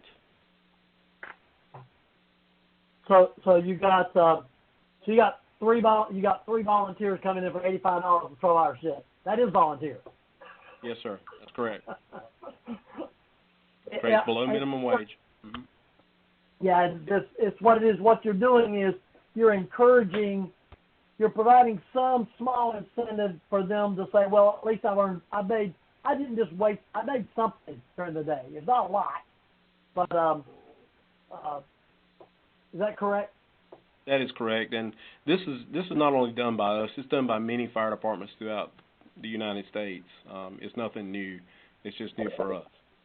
So let me just say, one of my functions in life is I'm in charge of the high school firefighter programs across the state of North Carolina, and let me just say that one of the major problems that people are having is volunteer firefighters. One of the things that our firefighter programs in high school is doing is helping meet the needs of providing an opportunity for people to learn about the firefighting services and then go to work as part-time and eventually become full-time firemen if they choose to. But in the communities that we have these volunteer these high school firefighter programs, they build a lot of people. We are fortunate at Smithfield to have an academy at Smithfield High School. Well, I think is that it's not the high school, isn't it? Yes, sir. Yeah, so I didn't know if they moved over to the if they're part of the Innovation Academy, but the point is that this gives an opportunity as these kids become of age to do something while they're going to school. $85 for for a college guy going to school or just starting out is a lot more than it is $85 for somebody who's 65 years old. And you're trying to look at potential new people, right, John? Let me correct you on that real quick. $85 is for your experienced firefighter with all the certifications. It would be prorated based upon certifications and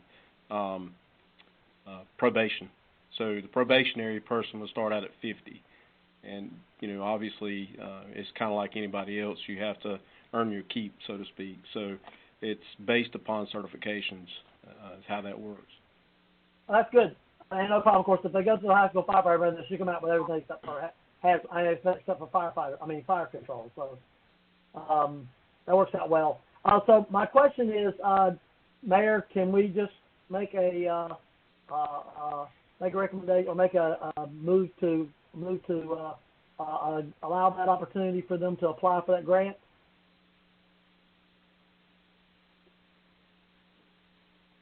Yeah, we certainly can, but I had one more question though before we get there. John, go ahead. So John, just one more question, just to make sure I understand how we're operating, right? So the volunteers that you're proposing, would they actually be at the station during that 12-hour period, or are they still strictly acting as volunteers and would just be placed on the schedule and be the first ones paged out or whatever? Yes, sir. So they would be on a 12-hour schedule. They would be here at the fire station doing normal duties and training and responding to calls. So they would be ready to respond on the truck to any calls. Okay. So we'd have 4 numbers on scene. Gotcha. So I assume that these volunteers, then, just based on that, if they're at the station, they're either semi-retired or they're working with other fire departments on their off shifts or something, or with another agency, EMS or something, in their off shift that would allow them to be at the station, right? Yes, sir. That is correct. Whatever it is, right? Okay. All right. Gotcha. Correct. Okay. All right. Thank you, sir. John, this is Roger. So will this include your current volunteers, or will you be adding them? So both. Good question. How would you schedule? So you had, I don't know how many volunteers you have, and I'm sorry that I don't know that. Say you had 10 and you wanted to add 10. Let's just say. So would you schedule those 20, or would you just schedule 10 that could do it? That's a good question. It's a little complicated, and I'll try to get into it and say it really fast. So in this, with the FLSA rules for volunteers, they can only work a limited amount based upon a bright line rule of 20% of what a full-time employee in that position would make plus benefits. So with that being said, there's a lot. They're only allowed to make somewhere between $9,000 $9,500 a year. With that being said, they're allowed to work only 90 to 100 shifts, depending on where that falls. With that being said, you have to add more volunteers to be able to fill those shifts. You remember we're at 2,190 shifts a year. So that currently we have 20 volunteers, and that does include them, with the exception of 5, that chose not to be involved in this program. They're still on the old program of responding to 25% of the calls. So the remainder is working the shifts, and then it would require, once there's money funded for these positions, to add more firefighters. Our goal would be to add at least 10 more. That answer your question, Mr. Wood? Yes, sir. So the 5 that chose not to do it have to do 5% more, is what I'm hearing, right?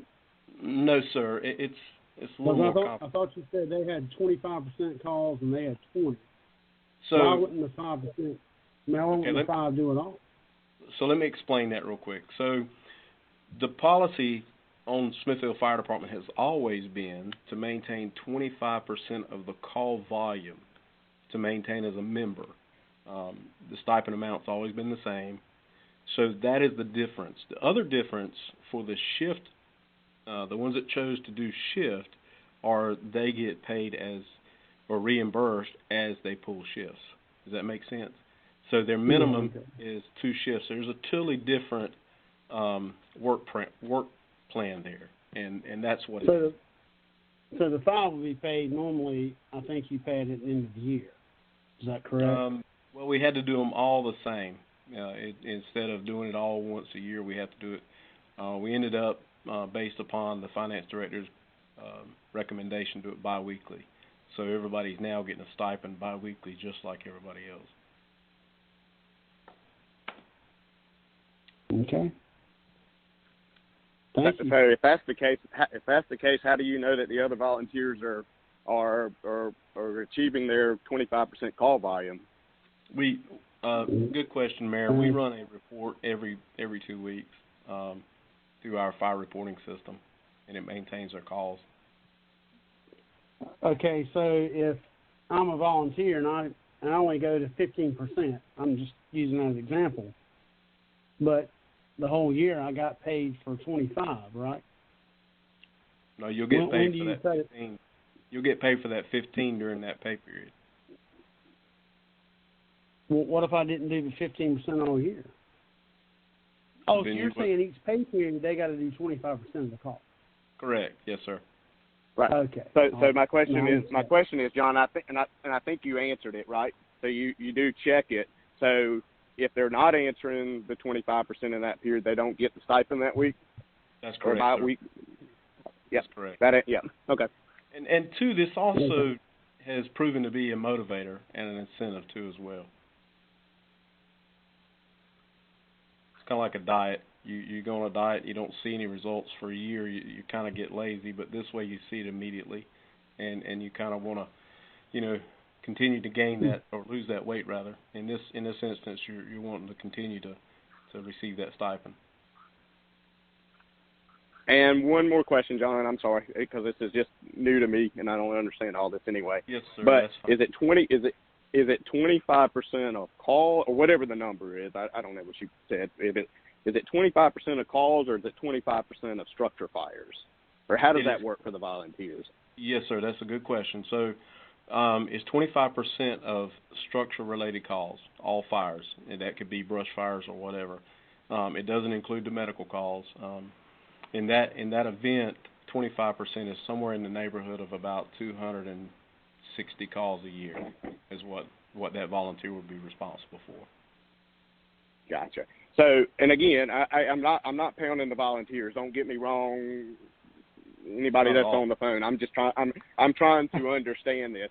So, if the finance director is now saying that we have to pay biweekly, what if there's no structure-related call? What if there's not one during that period? So they don't get paid in that case? Or no, what? we still maintain that.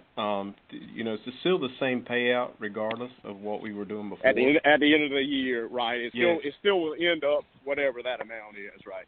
Correct. I guess I'm just trying to understand that, if we're paying and if we got a policy in place, regardless of how small it is, $85, whatever that is, if we've got it in place and we have a procedure in place and we're paying the volunteers, then I expect them to adhere to that, right? That's and correct. to answer the calls. Okay. That's correct. And that's what I'm managing. And you're managing that. Yes, sir. Mhm. All right. Yep. Okay, I'm good. All right, thanks. Okay. Yes, sir. Any other questions on that? I guess the last question is, I think Dr. Barber brought up a point to if we can apply for that grant. Mayor, this is Travis. I'd like to say a few comments. Go ahead, Travis. So just for clarification, I think that we're looking at the additional funding for be it the grant or whatever. John, so whether you're increasing the line item, that's actually going to increase the number of personnel on the scene. That's the whole point of it. Is that correct? Yes, sir. That's the whole ultimate goal. So by doing that, you're allocating, because I know I've served on the volunteer committee for recruitment, this would allow us to add additional personnel, which ultimately would put more people on the scene. That's correct. Yeah. So, Mayor, I think that, I don't know if you're aware, but I'm not sure, it was the fire department chief officers made the changes to this, so the volunteer program has changed because of the ability to recruit in-town personnel. I think that's part of the confusion, too. Some of the ones that are serving as the non-shift pullers are in town, and we're able to get a lot more people interested that are not necessarily in the town that wouldn't serve us that way, and that gives them ability to cover their expense while they pull shift. Is that right, John? That is correct, Travis. So. Okay. Yeah. No, I was not aware of that, Travis. So ultimately, your goal, John, is if this money comes through via the grant or what the line item, we're going to be adding more volunteers. That is correct. Yes, sir. If you recall, I think it was last 2 months ago, we applied for a grant through Fema to add additional turnout gear as well, and that was the plan for that, as well as gear going out of date. But that was part of that, in hopes of getting extra gear as well.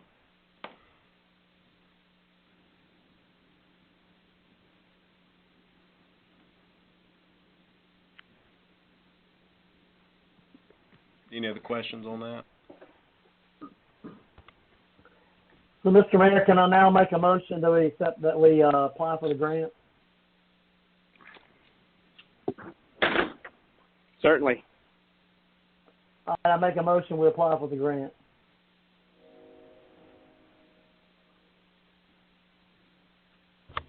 Second. We need to identify the second. John Dunn. Thank you. Shannon, you'll need to do a roll call. So I got a motion and a second, and guys, I struggle with this, right? Not with the grant itself, but I do just want to caution that, we do have, I guess, firemen on the board that would be financially benefited from this. So, just as a point of order, I just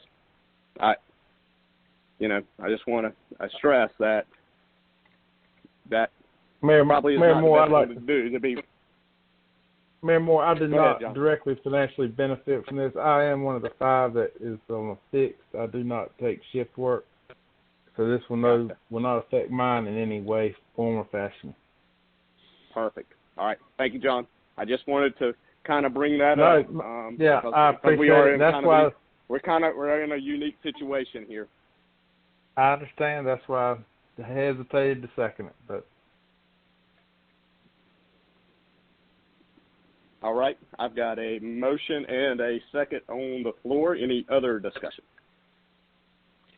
Mayor, this is Travis. I also serve as a volunteer on the department and have for many years and value that.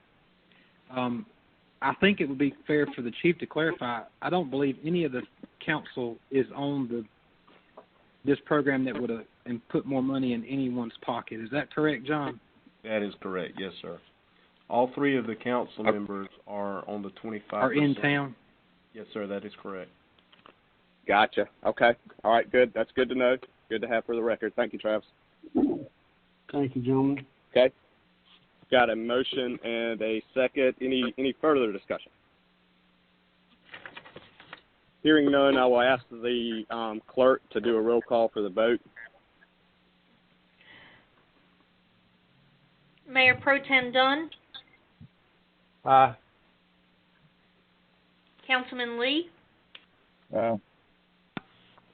Councilman Stevens, Councilman Scott, In favor. okay, Councilman Barber, Councilman Wood,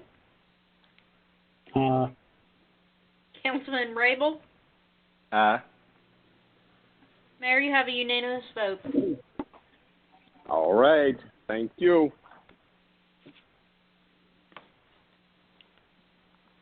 Am I ready to move on, Mayor? Okay. Yes, sir. Go ahead. Okay. Thank you, by the way. Thank you for that vote. It's going to really benefit the town. Moving on to line item 250, is no increase there. Is status quo. That's our overtime line item. We were, in the years past, running over that, but thankfully we haven't had any major storms, major events, so we're projecting to stay under that this year. The FICA group insurance, that's all relevant, as we already talked about. That's increases there that are out of our control. Firefighter physicals are status quo. By the way, we may be able to roll that money over as for continuing into next year and not use that money in the budget. Due to the COVID-19, we have not been able to do our physicals as of date. Hopefully we'll be able to get them done by the end of May, but if not, I may ask to have that money suspended till next year. So that's that line item. Retirement, again, is an increase that we can't control. Training and education, we asked for $1,000 additional part of that is due to some of the Code Council publications have increased, but also we've asked for additional water-related classes for our new boats. Telephone has increased a little bit. That is due to our CAD system in our vehicles. We've added an additional vehicle this year. If you recall, last year we were able to add a brush truck, and part of that is the CAD system for that truck as well as maintenance and upkeep for the existing equipment. So that's that increase. Our utilities line item, we decreased that.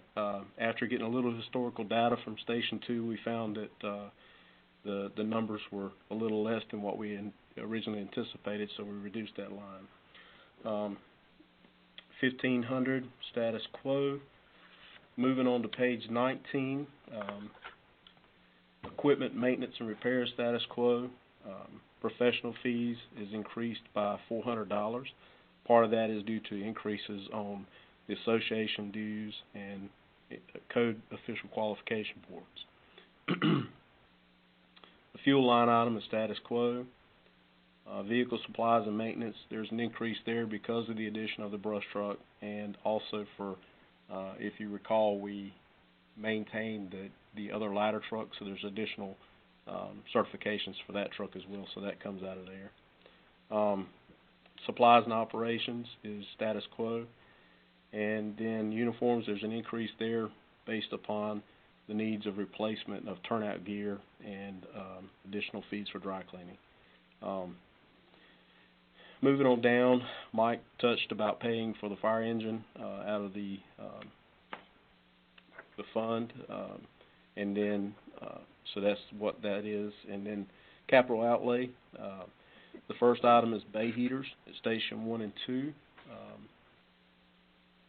Get to another sheet here and I'll go through that out a little bit of order than what I got it. So what we're asking to do there is to upfit our bay heaters here at Station 1 mainly to more efficient units. The ones we have here have been in the building for since 1990, and they're old, more maintenance and requirement of having to repair them constantly. So we're looking to replace those two and also upgrade the one at Station 2. So that's what that request is. The next request is Station 1 roof repair. This building was built in 1979, and to my knowledge, the roof has never been replaced over the main bay. We did have some major maintenance when the training room was added, but we've had repairs throughout the years, but we've created a few leaks in the roof. Nothing major yet, but I know that it's got to be replaced, and we got quotes this year. And as he was doing the quote and doing his investigation, he found a couple of rust spots. So it needs to be replaced, and that is what that request is for. It also includes some paint work on the bottom side of the bay roof. The next request is for Station 1 parking and drive repair. In the rear parking lot, again, the parking lot is the same age as the department. It was built in 79, so it's a little over 40-something years old. The parking lot's been maintained, but the asphalt's getting a little old and cracked, so we need to reseal that. But more importantly, the concrete around the gas pumps is starting to leak and causing water to get around the tanks. So all that is what we're asking to be replaced in the rear. To include the front apron, there's some cracks up front as well that have to be replaced. The next request is for security cameras for Station 1 and Station 2. It's not for the inside of the building, it's mainly the outside of the buildings to keep the building secure, or help at least track movement around the building. And that's what that request is for. The next request is for a replacement pickup truck for our department utility truck. That truck is a 2001 model, and I'll find the notes here. It's got quite a few miles on it. It's not running well anyway. We got it from the electrical department, which got it from the meter department. So it's been handed down many times. So that is that replacement for a cost of $31,000. That's the truck plus equipment and striping. The next request is a $1,500 4x4 pickup. That is to replace the fire inspector's SUV. We've had a lot of issues with that truck in the last year or two. This year, mainly transmission issues, and so we're looking to upgrade that. And we chose a pickup, four-door pickup versus an SUV, basically for cost. If we went with the SUV, the cost would have been about $10,000 more, and so a pickup truck would work fine in this instance. So that's the end of my request and capital request, and stand for any questions. John, I have a couple questions. Mayor, if it's okay. Sure. Councilman Scott. John, the question I have relates to the fire hydrants in town. There's a lot of them that are not in operation. They have bags over them, and some of them have been for a while. Can you talk to the council and how we would need to budget to get those fixed? I know we talked about it before. Sure. Well, let me start by saying that the fire department is basically responsible for maintenance of records. What that means is we do the flows, we do the painting of the hydrants. Other than that, we don't do any type of physical maintenance to the repair or operation of the hydrant. We report that to the water department, and we have done that consistently throughout the years. I don't know. I'm sure there's an email that one of our captains tracks to let us know where and what the status is of that, but that is forwarded to the water and meter department. Okay. So I don't know, is Mr. Creedle on the phone? He is. Shannon, could you let him on? He's unmuted. Ted, can you speak on that? Do we need to allocate any funds to get these fixed, and why we're not fixed on them? I know there's one on Pitchy Street that's been out for about 2 years now. We're fixing them. We're just not getting them to them as quick as we should be. Basically because, as we do this, we will get maybe a line break like there was today on Woodall or 3rd. So my crews are kind of, doing a more important thing, which is fixing the immediate leak. And then we do get back to fixing hydrants. The fire department does send us a list, which ones are, bent just left to the right or are leaking or are stopping, and we do get on them to try and get them as quick as we can. So that is a job we do, and we are trying to get them done. Where did you say the one that you had concern was, Mr. Scott? There's one on Pitchy Street. There was a anyone that's got a bag on it is non-functional. Is that correct, John? Yes, sir. We put a bag for identification for us, mainly to let us know that that hydrant's inoperable, so that the guys. There's another one at the Chicken Barn and Market Street. And Ted, the reason I bring that up is I think we talked about it before, but that is a life safety issue. The water's not available. I think we need to make that a high priority to get them fixed. And the reason I brought it up now is because if we need additional money to fix these, we need to do it. I would ask you to make it a priority to get those hydrants addressed. Some of them could be simple as the stem's not working versus non-functioning at all. If we have I agree. that have been down for 2 years, that is unacceptable. I'll just say that. And I don't know that to be a fact, other than what you said, Councilman Scott. But if that's the case, that is absolutely unacceptable, period. And that is a priority. And for you to say that's not as important as fixing a water line, well, I know you need water for a hydrant, but for 2 years, that's a problem.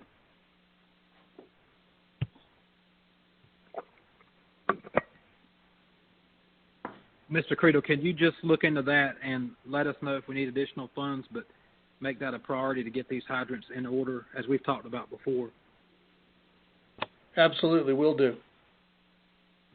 John, can you provide a list of the ones that are not operable right now and how long they've been out?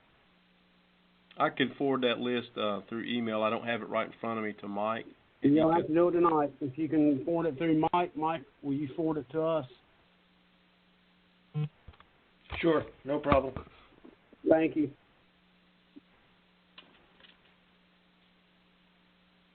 I know that Councilman Lee had some concerns in his district. There was a hydrant that was left with a hose attached to it. Yeah, that was Is that on hydrant Goldsboro functional? Road. Say what, Mr. Scott? Say what, Travis? I didn't hear you, Marlon. Go ahead. Yeah, that was one on Old Goldsboro Road. That pretty much they had a hose on it. It looked like the hose had probably been up there at least 6 months because it had dry rotted. Of course, all the weeds and stuff had been cut around it. But somebody came out there and released the hose, but I know it's not a cap or anything on it. But and I don't think it's operating because there's a brand new one across the street. So that's definitely one that definitely needs some attention. Was that a town hose? Do we know? I heard it came from the someone mentions Ted's department. That's what was said. It said it came from Ted's department, utility, or they the one left it out there. Got it.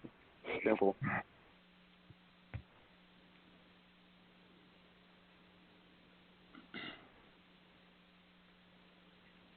John, Yes, sir. can you touch on us about how the maintenance that you guys do on them, how that proceeds throughout the years? Sure. So we're required by DOI, which is Department of Insurance, North Carolina. That's what we get our ISO rating through, to touch these hydrants at least twice a year.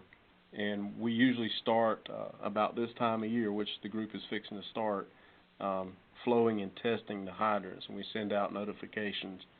Our job is to flow the fire hydrant to make sure what capacity water supply we have. So we test that, and they also, while they're doing that, they're testing the function of the hydrant to make sure that, mainly to have a historical data to make sure the hydrant hasn't had some major issue that we've lost water. So that's one thing we're doing it for. The other part is just to ensure it's working. And then the third part of that is we maintain around the fire hydrant, such as weed eating and weed control. And obviously, if time is if we have available time, we will paint the hydrants as needed. But we've not been able to do that in the last couple of years. They are looking pretty bad. We're trying to get back to that program. Okay. Thank you. So, Council, I have an idea. I agree with you, Councilman Wood, that it's not acceptable for these hydrants to be out of service. Mr. Credo, perhaps if this is the workload is the problem, could we look at hiring a contractor to get these things in service? I will absolutely look at that. Any other option that you guys would like me to look at? Well, is that something, can y'all manage it? Or, I mean, you're saying it's the workload? Is that why we're not fixing them? Well, there's that, and that would be the primary reason, but I'd have to get with my superintendent to see if there were other reasons. So I'd have to get back with you if there was any other reason. So, Okay, so Travis, if I may, Mike, can you see about getting the list of the hydrants, and let's get a plan together to get them fixed, whatever it takes. If we do it in house, or if we need to hire a contractor. But I agree, this is something that we need to take care of, especially if we have ones that go on this long. So can you just get a plan together, and let's get a timeline, let's get them identified, get a timeline, and let's get them fixed. Absolutely. We'll take care of it. And All John, right. Thank you, sir. If painting is a problem, I don't know that we couldn't get Boy Scouts and ourselves to volunteer a day, just like we did with Clean Up Smithfield, and try to paint a hydrant day. Sure, we have. So I've got a Boy Scout that's looking at. I've got a Boy Scout that's very close to me that's looking at an Eagle Scout project. I don't know if it'll qualify, Don, but I certainly would like to check and see if that would qualify. Yeah. Sure. I may have him give you a call soon. That'll be great. We've had a lot of civic groups in the past help us out with that project. It's worked out very well. But the biggest thing is, we just got to get them working. That's right. The function. I don't care how they look. I care about saving lives. So, yeah, and Mayor, for clarification, I was speaking of the contract possibly to get them fixed, not paint them. I know we can take care of that. Oh yeah. No. Yeah, no. Just the I function, like. Travis. Yeah. Okay. Thank you. Yeah. No, I understood the functionality of it. I just heard about the painting and a Scout project that just the light bulb went off in my head. I don't even know if it would qualify for an Eagle Scout project, but that's for another day. But I understood what you were saying, Travis. Thank you. Okay. Thank you.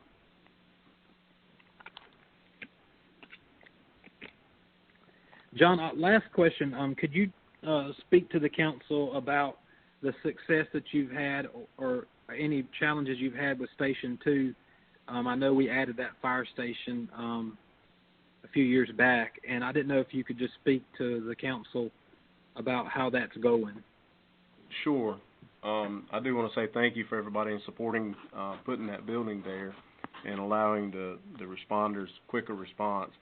It has been a great addition, been well received by the community over there. It's proven to be quicker response times to very vital calls over there.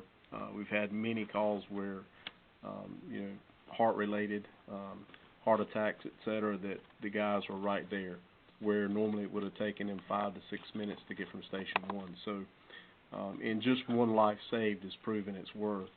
But the main thing is that building has helped that whole community come together with the town and understand that we're supporting them. But it's been very successful for the department as far as response and being able to respond more rapidly for calls.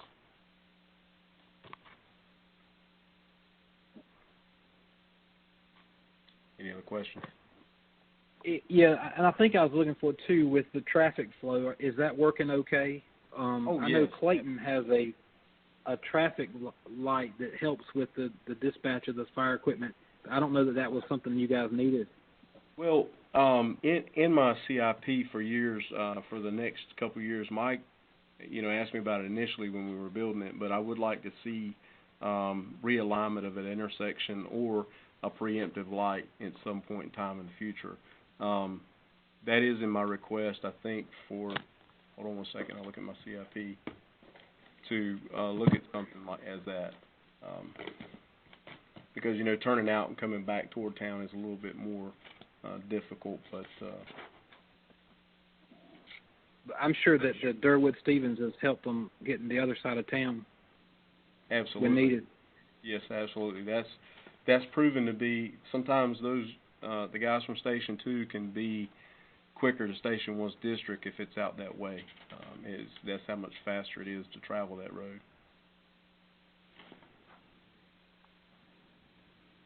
I just wanted to touch on that. I appreciate it. That's all I have, Mayor. Thank you. I have a comment. First of all, I like to say, first of all, as in this district, I would agree with John that having the station there has made a big difference, and I think the community as a whole feels more Smithvillish, with having the fire station there. So, and let me tell you, I live a block away from it, and I hear them sometimes when they go, but they're very, they're very considerate about the people in the community, so they don't hit their sirens usually until they get to Wilson Mills Road. So, of course, I live off Wilson Mills Road, so I still get it, but I don't get it the backside of my house. But I do appreciate them. I always appreciate them and their being there. I do have a question, John. We're talking about volunteerism and the need for volunteers, and we mentioned before that Johnson County Schools has put 2 high school firefighter academies in place. One of them in Clayton, where Clayton Fire Department is the lead support entity for that academy. Now, all the fire stations across the county are supposed to be supporting all of them, but there's a key supporter. Well, the one at Smithfield Selma High School, the key supporter for that is at Smithfield High School is Smithfield, correct? Well, it's a joint effort between Smithfield and Selma. The downside, and I'm going to talk a little bit about, thank you for the question, and I'll explain a little bit. The downside of Smithfield versus Selma, we are not allowed for our insurance to have anybody on the department under 18. I am looking to change that through our VFIS insurance. Will allow that, but it has to be approved through council, and I hadn't brought that to them. What that does, it allows the younger persons in that academy to come and be a part of your department as a junior firefighter. I wanted to get this other program off the ground and running first before we started down that road. Selma Fire Department does that. They have a junior program which allows the younger guys to get involved with them. But we jointly, Smithfield and Selma, both assist with that program at the high school. Okay, well, so my question is, I know they got a brand new instructor out there. I've had some conversations too with him, but also with Jeremy is out there. He's involved with them, and I appreciate the involvement because I hear about that too from my other capacity. But the question for you is related to budget item. What was I would like to see, because we're trying to recruit, we're trying to show that we're one of the key partners in this academy. I know for a fact that there are occasions where there's training or resources or something that the high school program they need that they don't have. And I didn't put this in I didn't say anything about it under the stuff we talked about last week because I don't want the money to be allocated to I'd like to see us put like $1,000 in training funds for your department to allow you to interface as needed. Not saying you have to spend $1,000, but if there's something as a partner for Smithfield Selma High School's Fire Academy program that you and Jeremy see that you need to do or you want to do to help them out, you have resources in place to spend so that you can support the academy. Not give it to them so they feel like they want to, but you guys control how you spend that money in support of the program. That way you have a little mad money, per se, if you need to, that you can spend on that. You see what I'm saying? Absolutely, and I certainly appreciate that thought. Typically, the way we're doing it now is only thing we're assisting them with is either off-site training, their facility for some type of equipment they don't have, such as specialized trucks, such as a ladder truck, or things such as that. As far as their training, they're doing most of that in-house. I would probably refer that to that instructor and we can have discussion with him to ask for that additional funding. It's a great thought. I appreciate it. But what I wanted to do was I wanted to put that money in your budget. I'd like to see. That's awesome. I'd like to see $1,000 added to your training budget instead of $6,500. We're changing that to $7,500, where you have $1,000 that you can spend towards the academy if you need to. Because then you can talk to Edward Twiggs, who's the fire chief for the academy out there. You can talk to him and add support. Yes, down the road, I think we do need to add. I would definitely be in favor of adding the ability on our insurance policy to allow these younger kids to come, because you're trying to recruit the next generation. And if you don't do it, Selma's doing it, and we want them to come to Smithfield. And so, I'd like to see that, but I just think that this way, it's not something that it's where you can control. Jeremy, I see your interface. I want your interfacing with them, right? That's what your partnership's supposed to be between you and Selma, is interfacing with the high school fire academy, so that you're their partner, not just somebody they ask for resources from, and therefore then if they have a need for something, and then you have the money to do it without having to try to borrow and steal because we've allocated it. You understand what I'm saying, John? I do, and I appreciate that. We are doing a lot of that. There was a period that they went without an instructor, and we provided a lot of teaching out there as free from us. Jeremy and a couple other instructors filled in for them out there many days. So we do take a lot of put a lot into that program because we know that they are our future. Part of the thing that I'm looking at as far as recruitment is going to be on this shift stuff. That's going to be where they're going to be able to fit in later. But I guess that discussion I'll have to have with Mike, or if you guys want to add that, that's perfectly fine. I can utilize it for those funds, but I can see where it would be beneficial. So I guess my question is to the other councilmen, what would what's your opinion of that? Changing that number from $6,500 to $7,500, allow them to have. That doesn't mean they're going to spend it. They only spend it if they need to, but I imagine they'll spend it towards the Firefighter Academy program that Smithfield's one of the key sponsors for. Councilman Barber, this is Travis. I don't have a problem with your request. One thought I had was, I know in past times the county had donated equipment that was not certified anymore but still usable for training. We've given stuff to Garner and other schools in the community from the county perspective. And I know that the town just upgraded some of our air packs, and we've have some, I'm assuming we still have those that they're not certifiable, but they could be used for training. We possibly could maybe look at donating some of those to that program if that was something that the chief would agree to. That's a good comment, Councilman Scott. And yes, we still have those. We're waiting to finally get everything in service. We're going to surplus those. However, in meeting with the teacher out there, he didn't have a need. He's got plenty of air packs. There were some other needs he had, but that was one thing he did not need. He has quite a few Scott air packs out there now. But if he needs some, we would definitely entertain that thought.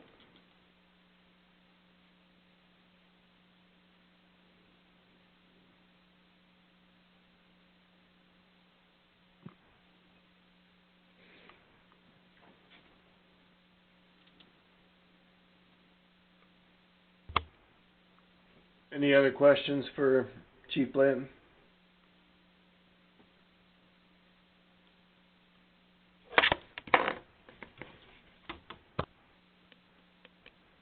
I did want to bring to the council's attention, I failed to do it during the revenues, but the SAFER grant that we have for the 3 firefighters is expiring next year, fiscal year 21. We'll be down to receiving $11,000 for that grant. And then future years, after 21, we'll own those 3 firemen whole for the town.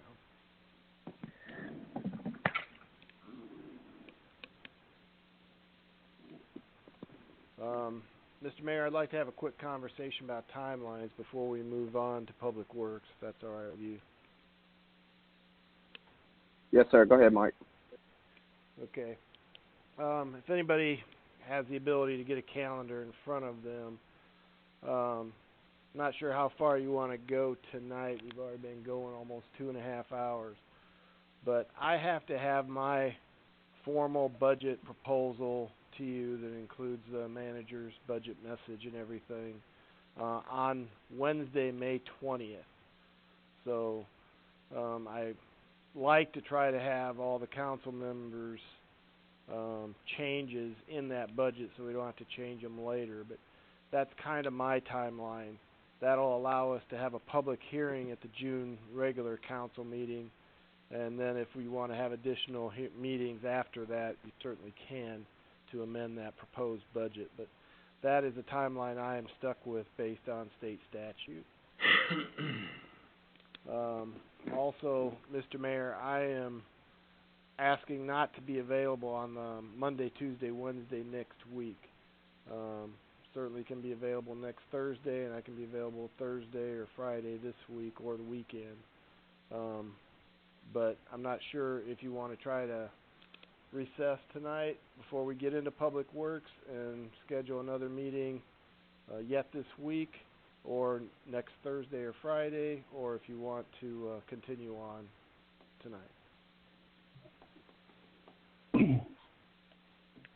I am not available next Thursday, a week from Thursday.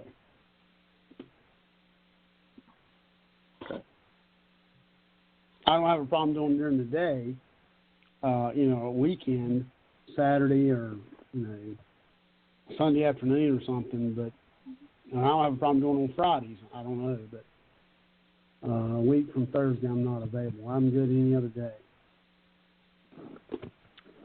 Mayor, this is Travis.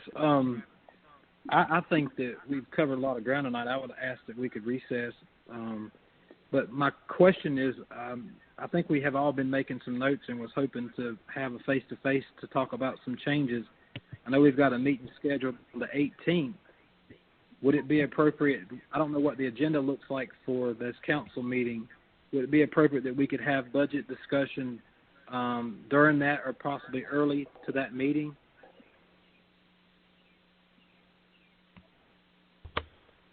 At this point, the agenda for that meeting is relatively light. We did have one quasi-judicial hearing we were going to schedule, but as of today, we can move that off to the June meeting. So there's not really many business items or anything that's going to take us very long with that meeting. Yeah, I would say we could do that, Travis. Also, I would recommend that we try to maybe have another meeting this week if possible. Maybe Thursday night. I'm good Thursday night.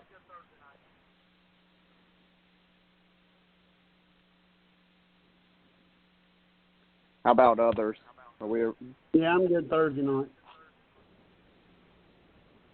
This is John Dunn. I will be unavailable Thursday night.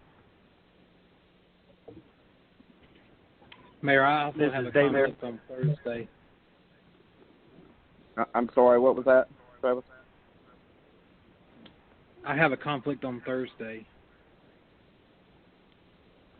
I know we try to refrain from Wednesday due to Wednesday night church, but in sake of being in a little pinch here with days left, Should be going to we Wednesday may night church. do it tomorrow night if anybody's available tomorrow night.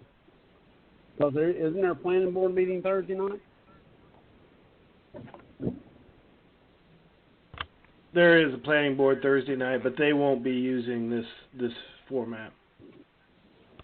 Okay.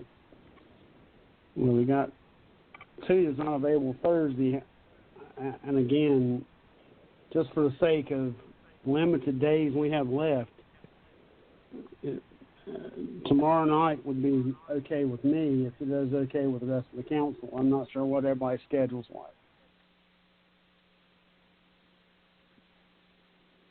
I can do tomorrow night. Again, I'm not saying we make that a habit on Wednesday nights, but we're kind of getting into a crunch here.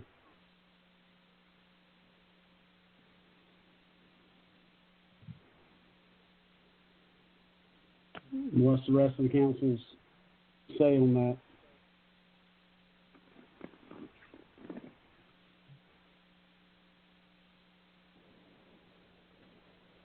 I can do it if I have to. I can do it if I need to. Sorry I was late tonight, guys. My son John's 15th birthday. Hey, all right. Tell John happy birthday. Mayor, I have no problem with Wednesday night either. I can make that work tomorrow. Okay. All right. Marlon, you okay with Wednesday? Yes, sir. Okay. Okay. All right. I think did I Go ahead, Travis. I was going to make a motion. We recess until tomorrow, at whatever time y'all decide. 6 o'clock. 6 o'clock's fine with me. I second that. All right. I got a motion and a second to recess until tomorrow at 6 o'clock. Mayor, I would ask the manager to... Go ahead. Go ahead, Travis. Does that work with the department heads that need to speak tomorrow? Shannon, can you unmute the department heads and ask them if they have any issues with tomorrow? That would be Gary and Lenny mostly. Yes, sir. They're unmuted. Mr. Mayor, this is Lenny. I have no problems. Sorry about the guys. Thanks, Lenny. We apologize for that, Lenny and Gary. I'm sorry. Oh, absolutely, it's no problem here. Okay. All right. All right. Thank you, gentlemen. So, do we vote on this? I'm sorry. No. I lost track. Okay. All right. I got a motion and a second. To recess until tomorrow at 6. All in favor? Aye. Any opposed? Hearing none. Do you have that, Shannon? Yes, sir. Mayor, I have All one other right. comment. I know we're closed out, but I wanted to ask the manager if he could forward a copy of the meter reading contract to council's email, please, for review. Yeah, I can take care of that. Yep. And one other request, if you don't mind, Mike, and it may be in your report already. I'm not sure. But I know a couple of nights ago we lost water pressure out where I live, and I think there was an issue maybe on somewhere near the country club and so forth. But could you just get Ted to send an update on that if it's not already in your report? It is not in my report. I was not aware of it, but we will get you a report on it. Okay. Yeah, Sunday I think there were probably about 12:30 or so in the morning, or around 12. We lost water pressure, and then Sunday I saw a bunch of town trucks out this way, but I'm just not sure what the issue was. And people asking me, and I'm like, I don't know. So. Yep, we'll take care of it.